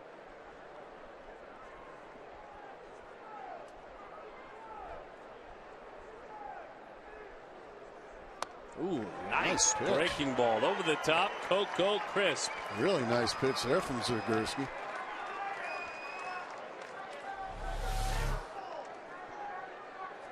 Hard snapping breaking ball right down the back foot of Coco Crisp. One quick out.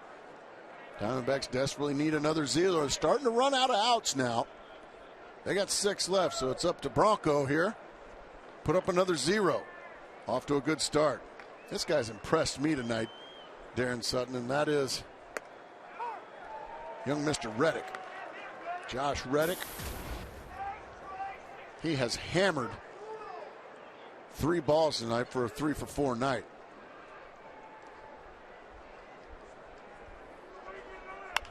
Breaking ball off the end of the bat. Here comes Chris Young. Runs it down. On his shoe tops, he grabbed that baseball.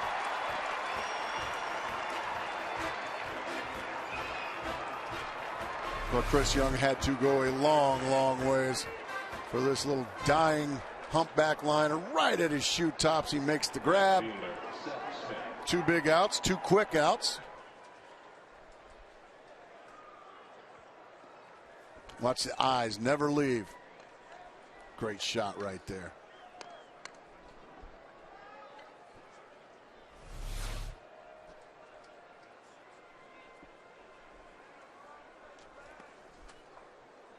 Spikes a fastball down in front of the plate. Ball 1. So the Mariners and the Dodgers, it's a 1-0 game. Seattle leads it. We're going to the bottom of the 8th now. Millwood, Pryor, Furbush, League. It's been 5 total relievers. I'm just grabbing them off the scorecard here, as that one is low. 5 total relievers, no hits through 8 innings. Millwood came out with an arm injury. Oh, if they end up throwing combined no-hitter, imagine all the shaving cream pies that are going to be. Well, they got to throw like 6 of them for the no-hitter. To the backstop it goes. I am good and tired of that. I wish it would go away. Hey, I love it if a rookie comes up and he gets his first hit and he's having his fun moment and the veterans decide to give him the business. You have guys throwing no-hitters, setting major league records, getting towels full of shaving cream in their face. Making history, and their moment's getting ruined by a towel full of shaving cream. Hey, have fun. But Yeah. Give him a shaving cream in the locker room. Somebody's going to get a fat lip. You've been a little ornery tonight. You've been ornery with Coco Crisp, with me. 3-1. Scott Snyder. 3-2 the count. You've been ornery with him. By the way, Bauer, he's done. He's out of the ball game. How many innings? 7 innings, 11 strikeouts. My goodness. Didn't give up a run. How many hits? Well, he gave up 5 hits. Yeah.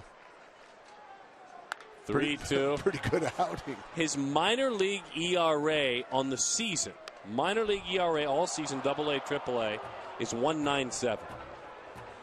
Yeah, he's showing that Pacific Coast League. Maybe it doesn't have to be a hitter's league, does it? It isn't for him.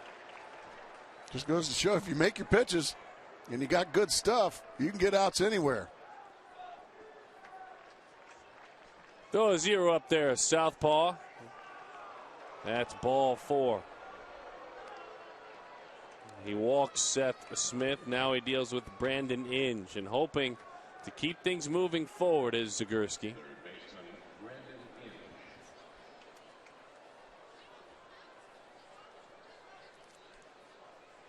Inge has been on 4 times tonight.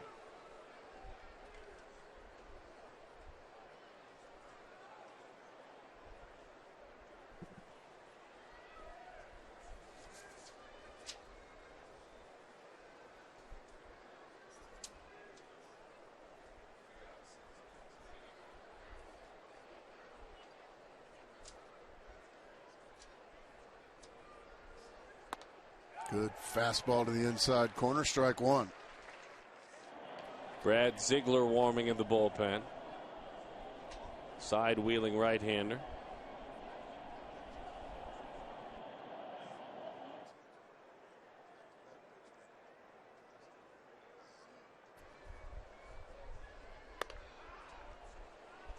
.93 miles an hour on that fastball from Zagurski. He's throwing hard.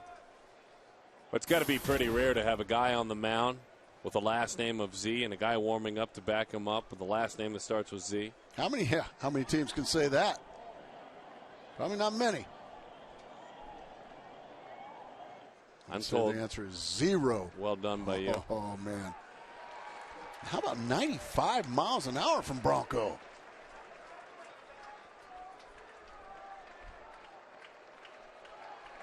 .95? Golly.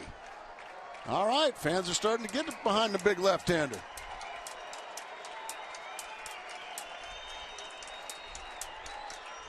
Breaking ball, a 0. Thrown up by Zagurski. They didn't even need to go to Ziegler. Chris Young with a fine defensive play. 9-1-2 due up for Arizona.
score, and I'll tell you, what a start for the Oakland Athletics. One of the men that was part of the deal as we answer our trivia question, brought to you by AT&T, the 2 current managers to play 1 game for the Detroit Tigers.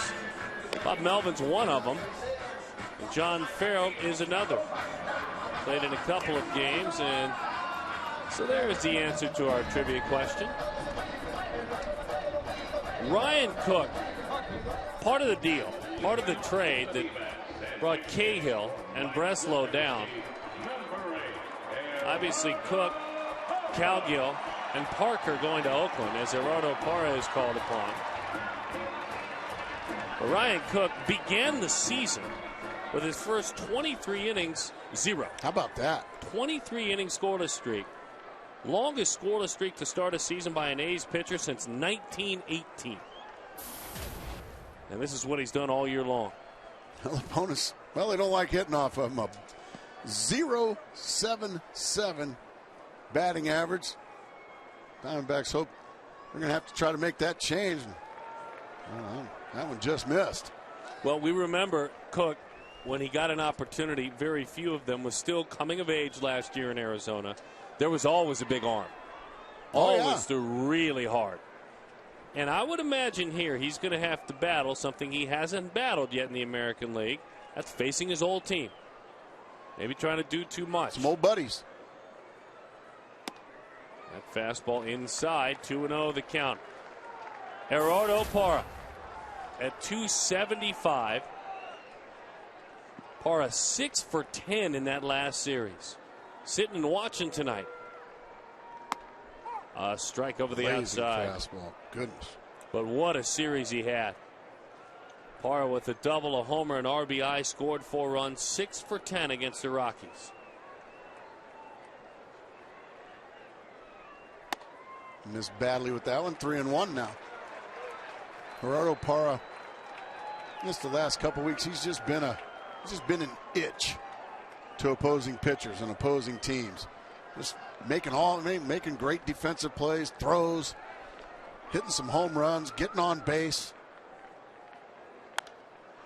Had a good swing of the 3-1 fastball, fouled it straight back, 3-2. Parra 1 for 7 as a pinch hitter this year. The one a home run. He'll just take a little single over the shortstop's head. There's your defense.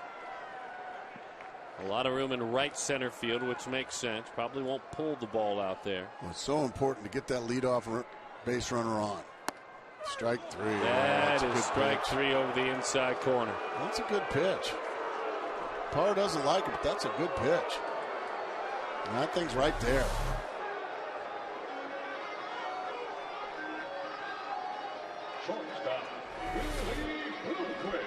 So now Willie Bloomquist, the veteran, couple of singles, couple of runs scored. He has also struck out looking and flied to center field. Arizona with 5 outs to play with now.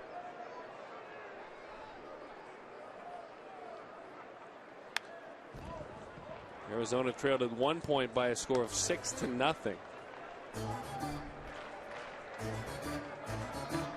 They trimmed it to 6-4. And the A's made it 8-4. And then Arizona with a pair more. That's where we stand. But the 6-0 number is what stands out to you.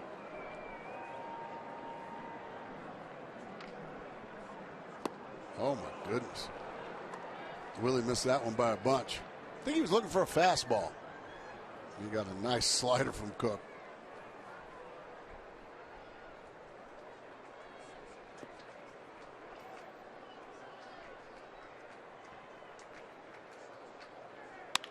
There's that slider again. There's Willie with another base hit.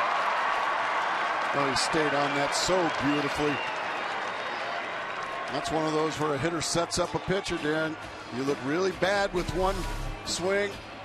You hope he throws the very next pitch, and you go ahead and just swat it somewhere for a base hit. Nicely done by Willie Bloomquist, his 3rd hit of the evening. Kubel about to hit. Another update from that game in Tucson. Takashi Saito pitching in that game as well. 1 scoreless inning. So he is working his way back to health. It's like a carpool to Tucson and back with Drew, Saito, and they may just throw Bauer in with him as well. Pickoff throw.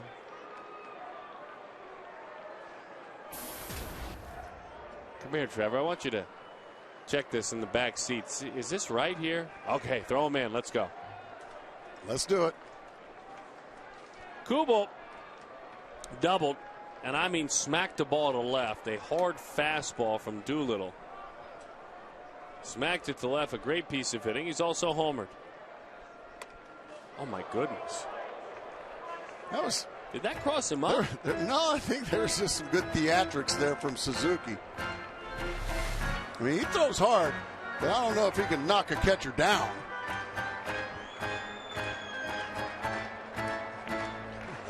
Wow. Some theatrics there on the part of Kurt Suzuki, but it was entertaining to me. Did he study drama at Fullerton?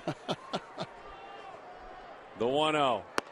It was a pretty fastball at the kneecaps, 1-1. What is it you hitters call that? That's easy gas. I mean, that just looked like he didn't overthrow that. Yeah, effortless gas. Woo. Yeah. Yeah, not overthrowing, just staying smooth. Cook pitched at USC collegiately.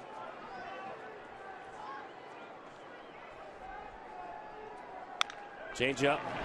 Almost did him a favor. It's grounded foul.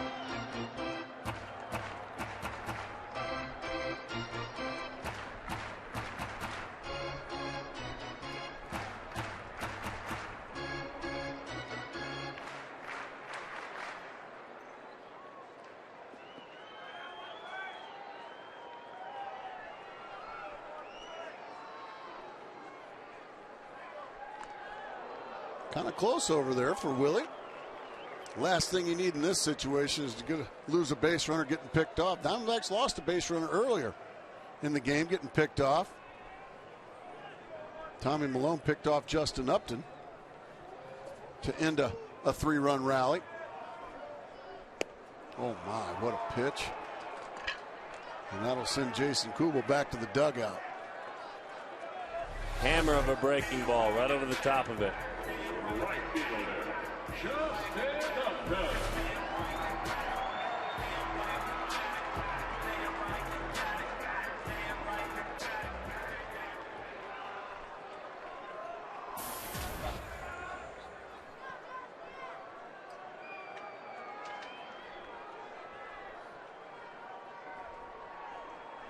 Breaking ball. Golly, what a pitch. 0-1 the count on Upton.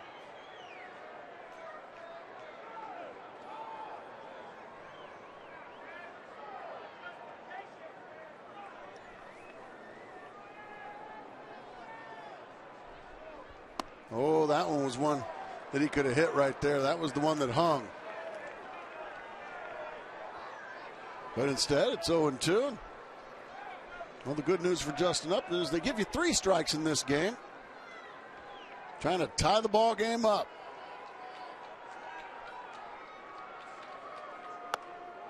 Awkward swing on a hanging breaking ball that missed up and in, and Upton goes down on strikes.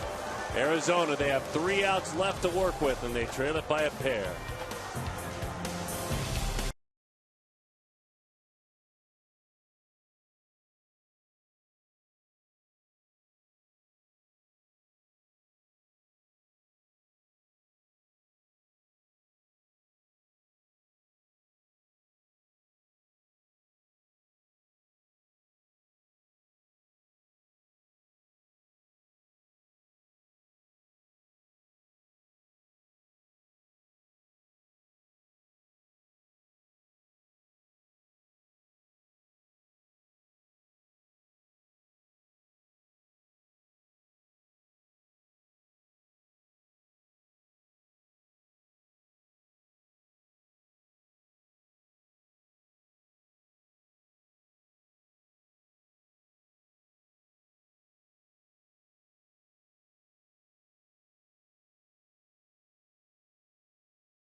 Back at the ball yard to the 9th inning we go.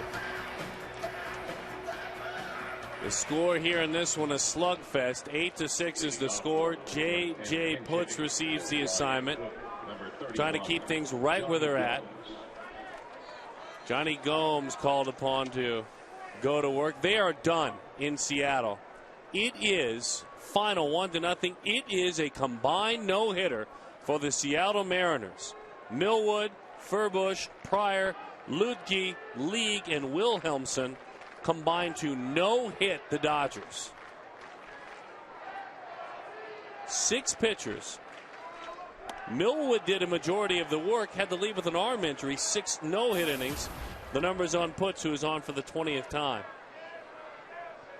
And they're having a lot of fun in Seattle. And the good news for Diamondback fans is the Dodgers lost. That's the best part of it all. First place Dodgers. That one is off the plate. It's the 3rd no-hitter in Mariners history.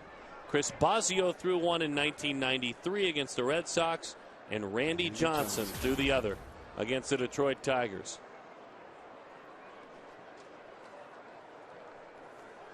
Johnny Gomes, good clubhouse presence. And a guy who will really hurt a mistake.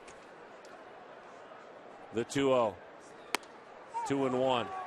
The last team to have a combined no-hitter with pitchers Oswalt, if you remember, young Roy Oswalt leaving with, I believe, a groin injury at Yankee Stadium, visiting as an Astro. Oswalt, Monroe, Sarlus, Lidge, Dotel, and Billy Wagner threw a no-hitter at the Yankees in 03. Swing and a miss, 2-2. It's been 9 years since that happened. That seemed like yesterday.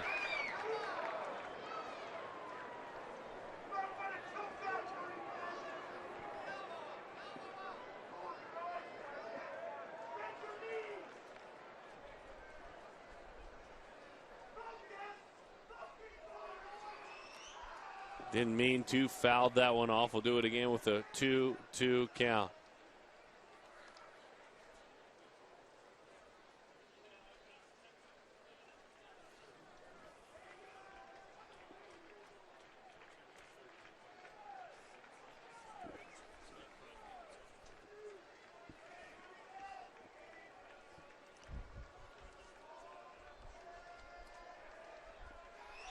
Oh, what a split-fingered fastball. That looked like a knuckleball diving out of there.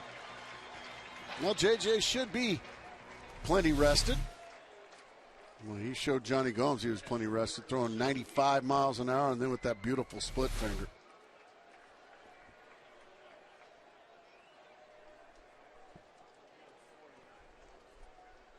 JJ last worked at San Diego.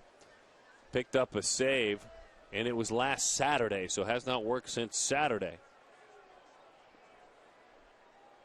Last 3 outings he has been unscored upon. There is strike 1 to Kurt Suzuki.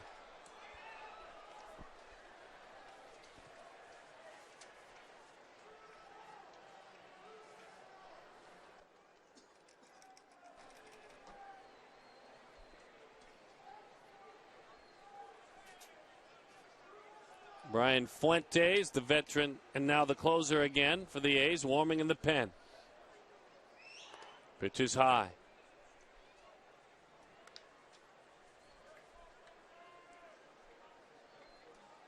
Tyler Skaggs tonight in a win in Double-A. Went 6 innings, gave up 1 earned run, struck out 7. 2.54 ERA. His terrific year. Diamondback's got some arms. There are some arms down there. I mean a bunch of arms down on the farm. There's Fuentes.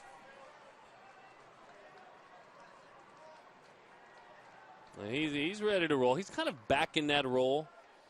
They're not sure who the long-term answer is. They actually hope Doolittle can develop in the next season or so and be the closer. Yeah, somehow, some way, he got charged with 2 runs, but golly, was that impressive.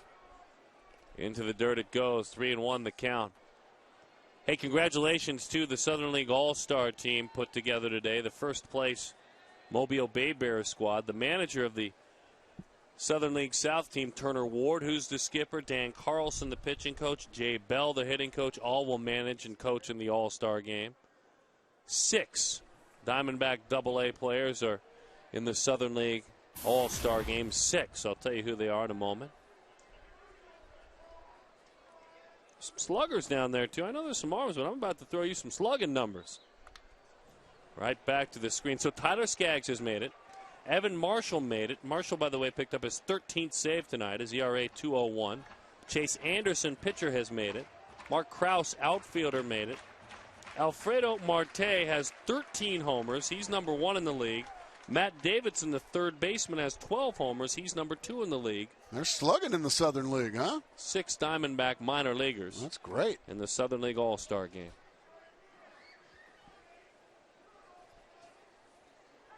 Little chopper. Willie, a long way to go. Dives, can't get there.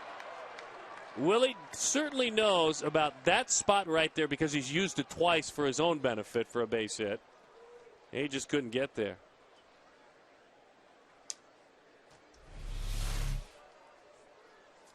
You can see Willie just gets underneath it. It goes off its thumb. And a base hit. That's number 16 on the night for the Oakland A's.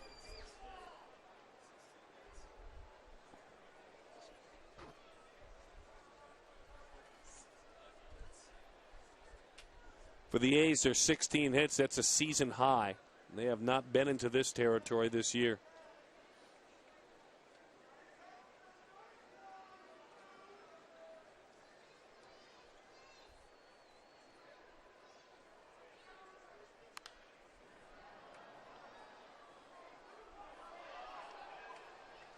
Cliff Pennington, no balls and 1 strike the count. All right, so Cahill against Parker tomorrow.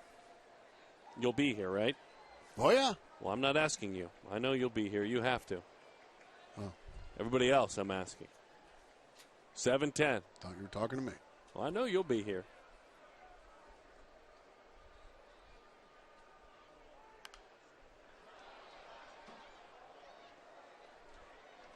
Oh, 0-2 the count.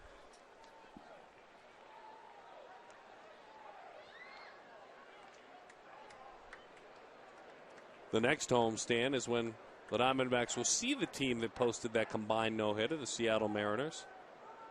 That's coming off the next homestand. Seattle, Chicago, Cubs. Interesting homestand. Very interesting. Popped up. Is there room? Ryan Roberts. It's tough night for the Cubs tonight, by the way. They get beat again? Yeah, they came up short tonight. Hard-fought battle with Minnesota, but they lost it 8-7. I think the Cubs and the Twins, the way both teams have been going this year, I think they took away the bats and balls and just had a pillow fight. Oh, no, 30 hits in that game. Really? 30 hits. No, probably a fun game to watch then. The 0-2. Did he go on that split-fingered fastball? He did not.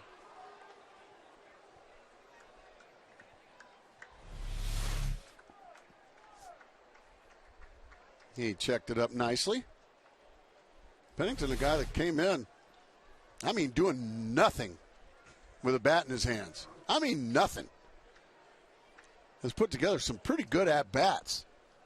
He's hit a couple of doubles. He's lined out to short. What's going on?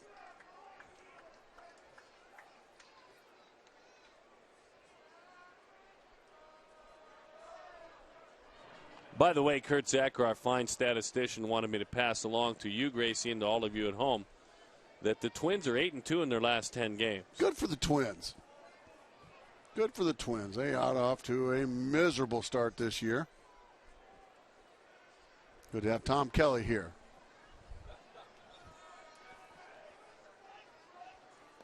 Swing and a miss, and down he goes.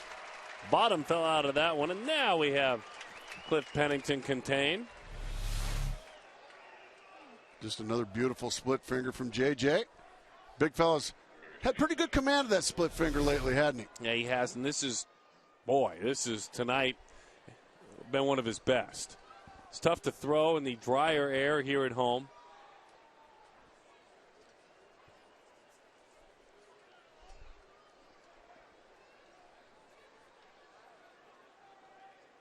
Is there a difference, Darren, in getting some tack as far as your grip is concerned with the roof open versus the roof closed? I doubt that.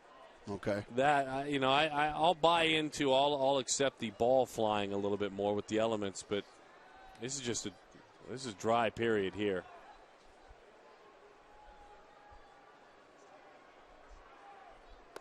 You can go to your mouth, though. I mean, just make sure you're off the rubber. Wipe your hand on the pants there, and then a little moisture. Use that rosin if you need to. You see him wipe his brow there. He's sweating. He's working. There's plenty there to just, all you're looking for is just to get a little bit of tack on that ball so that when you throw the split-finger fastball, just to slip right through your fingers and sail to the backstop every time. Well, some pitchers actually have a tack in their glove. That's not the right word. We're not using that word. Scrape up the ball, scuff it. Popped up, fastball in. JJ, get out of the way. Paul Goldschmidt is there, and he makes the play. All right, for the Arizona Diamondbacks, it is Goldschmidt, then Montero, and Chris Young to up third.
Earlier in the game, it's Miller time, brought to you by Miller Lite.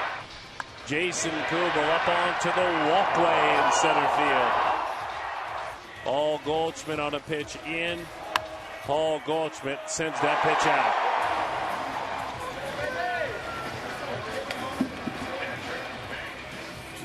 Ryan Fuentes this year, 5 of 7 with a 4.15 ERA.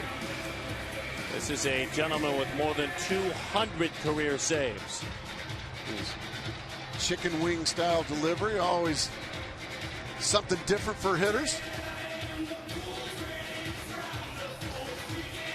Moves on the faceoff. Well, the hottest hitter in baseball. And that's that young man, Paul Goldschmidt, trying desperately to get at least 2.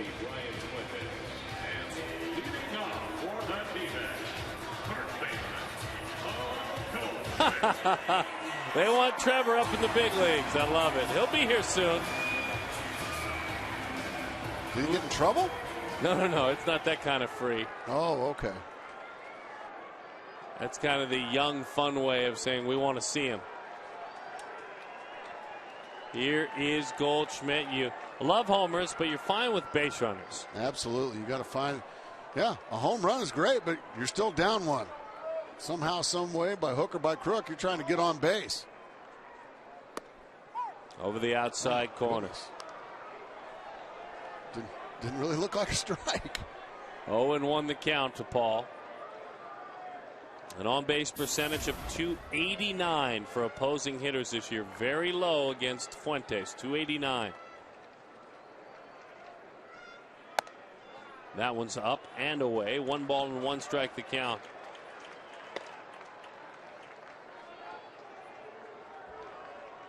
Got the rally cap on. They hope it's a victory flag in the air. Go ahead and throw that rally lid on at home if you're into that kind of thing. Paul Goldschmidt hits a high fly, but he couldn't square it up.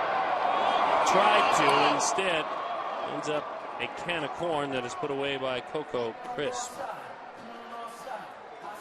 He gets beaten with the Fuentes fastball. He challenges the big fella in the middle of the plate. Goldschmidt just gets under it. One quick out.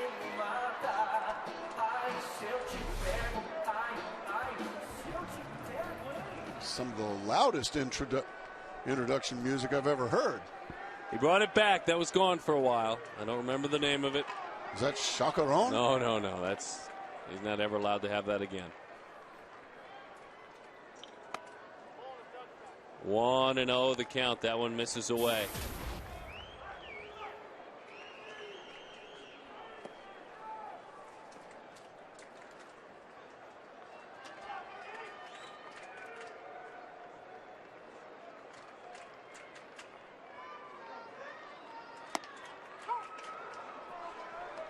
Nip the inside corner, 1-1.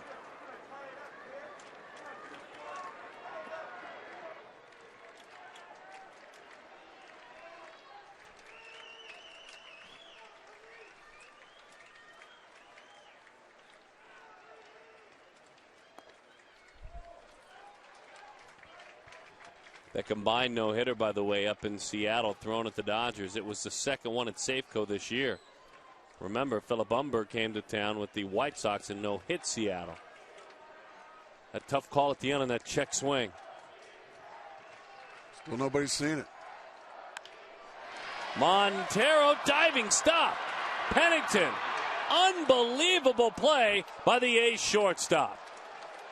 You thought Seth Smith had a big play. He did, but this is right there with it. Yeah, that's when you're starting to think it's not your night. When a guy makes a sparkler like this.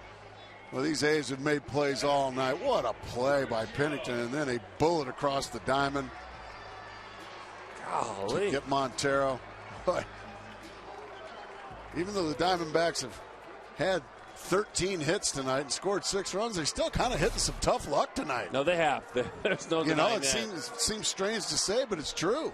Aaron Hill 3 times has hit into tough luck. Chris Young up and over our heads where it's a souvenir.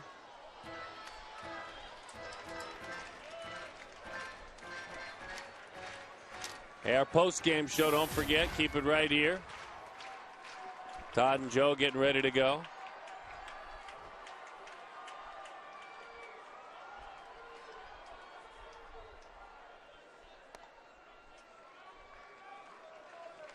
One and one the count, Chris Young.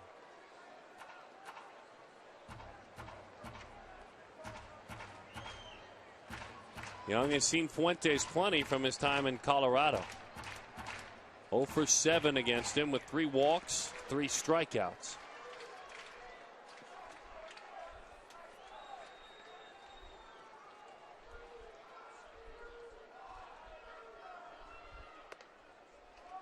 Attempted change up.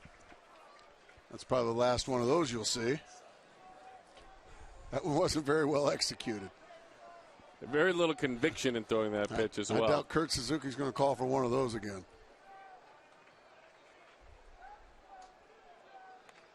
Three and one the count. Yeah, you love those base runners. You've got a guy on deck who's just now due for some really good luck in Aaron Hill. Let's see if Young can earn his 4th career walk against Fuentes. All right, your tying run is coming up. Good at bat by Chris Young. He'll hit a ball to left. It was a homer, and it was taken away by Seth Smith. That was in the 2nd. Drilled a ball to the wall and right where Reddick made the play. Struck out and did the same thing where Reddick made the play again against the wall. He's crushed the ball 3 times tonight. Exactly. And don't think he's not thinking about it, too. He was probably chomping at the bit trying to get up there one more time, knowing that, man, maybe this time my luck's going to change. He's really seeing the ball well. Breaking ball up, and it's fouled off over there. This is what we're talking about. I mean, this is gone. And to right, and I mean scalded on a line. And again, scalded on a line.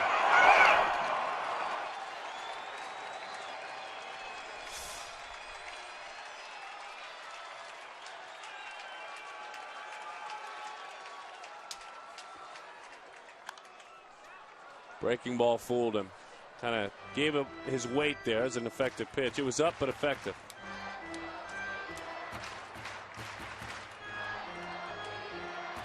Yeah, Hill is, even though tonight he's 0 for 4, he's still 6 for 16 on the homestand. He was hitting .500 on the homestand. I mean, a hard hitting 6 for 16. Down to their last strike. Can they continue this ball game? Hot shot, base hit, left field. And a little bit of luck that he deserved. You knew if you just continue to hammer the baseball like Aaron Hill has tonight, pretty soon one's going to find a hole. And it certainly did. A change up there. And he just rips it to the left of Brandon Inge and right by him. And Ryan Roberts now with an opportunity.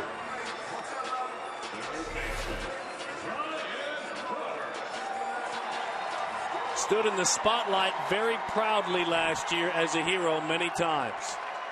They were not all walk-off victories, but he did have one of the most memorable of the season in the second to last day of the season when Roberts hit a walk-off home run to beat the Dodgers. And they were watching in Milwaukee.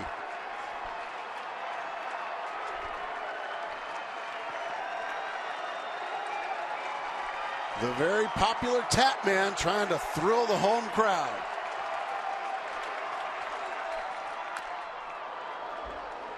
Oh, and 1 the count. He and Fuentes have met in a regular season game just one time. And 0 for 1 for Roberts.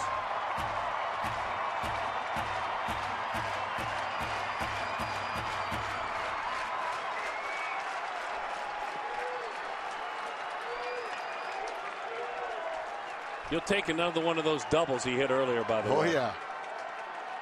Very deep in the outfield. Well, that could have easily been called a balk right there. Yeah, he kept moving around, Gracie, right? If he hadn't have kept moving.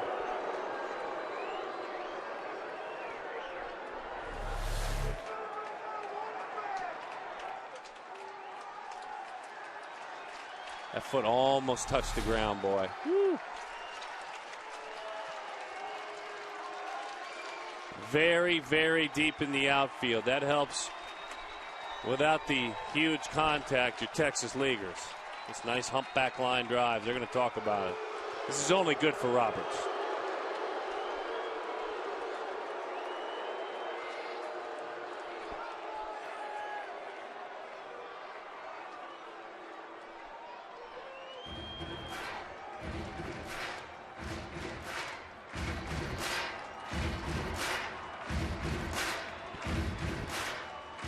Diamondbacks down 6-0 in the second.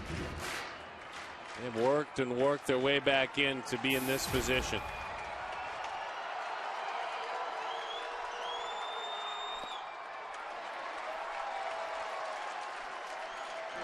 This all started with a 2-out walk to Chris Young. Then a bullet of the base hit off the bat of Aaron Hill.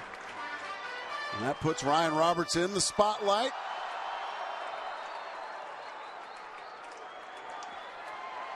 His foe, the veteran southpaw, you bet. In. Another dramatic snare by Kurt Suzuki.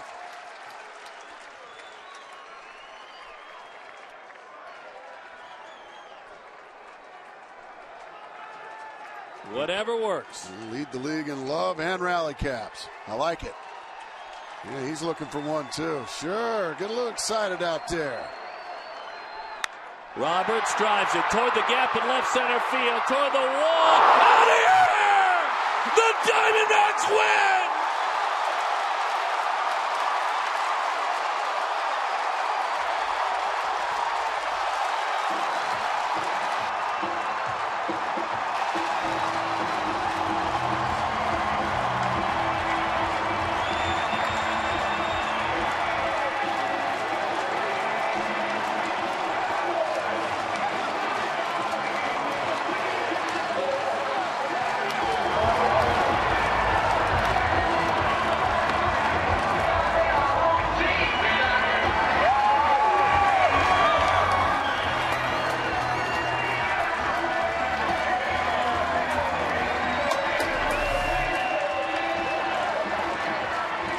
He never shies away from these moments.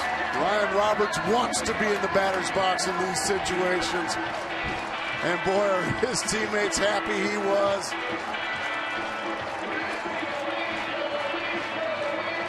Wow.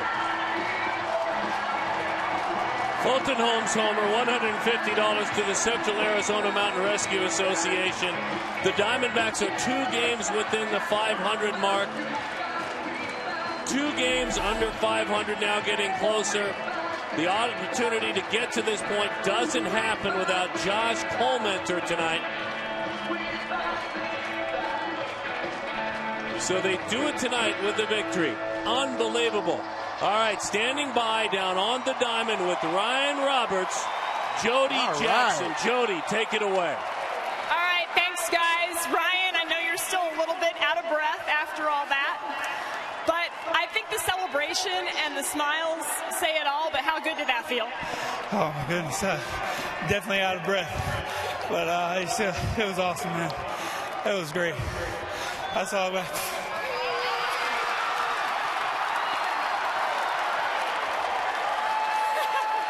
I guess I could have seen that one coming. Ooh, that's going to sting a little bit. Not only out of breath, but now with shaving cream all over your face.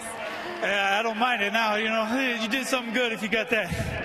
No question. You could kind of feel that this game was there for you guys. Even though you were down early, you kept chipping away. Let's go to your at-bat right there off Brian Fuentes. You made him work. You were hitting the ball well earlier in this game. What did you see from him? Fastball and changeups.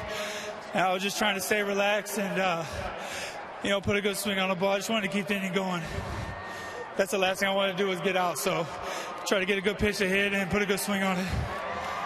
You know, one other thing that they were able. Oh, wow! We're really getting double trouble tonight. Shaving cream and ice. It's cold, boy. It's cold. It's a little cold. Yeah, it's cold. All right. I'm going to let you go. One more question, though. I asked Kirk Gibson about you the other night. You had hit the ball well, a couple of hits. He said, yes, but the opportunity didn't find him. Tonight, the opportunity was staring you right in the face, wasn't it? Yeah, we got all the guys up and down the lineup that can come through. It's just one of those nights where I got blessed to have that opportunity. But, any guy up and down the lineup get that opportunity can come through. All right, Ryan, thanks a lot. Go clean up. Thank you. All right, guys, we'll send it right back up to you, but he is enjoying this, and the fans are as well. No question about it. Yeah, excellent job, Jody, and great job here in the ballpark with the in-house entertainment. And for the home runs, certainly good news. With the 4 home runs hit in tonight's game, a total of $44,000 has been raised in our game for prostate cancer research. To make a donation, you can call 1-800-798-CURE or go online to www.pcf.org. Stunning. This team was relentless tonight. They never backed off, and the Diamondbacks won this ball game. They may just be turning things around, these boys. Who knows? 2 games under 500. 2 games getting closer. Trying to wrap up this road trip and wrap up this homestand in the right position. On June 1st, they were 6 under. They're making the move in the right direction.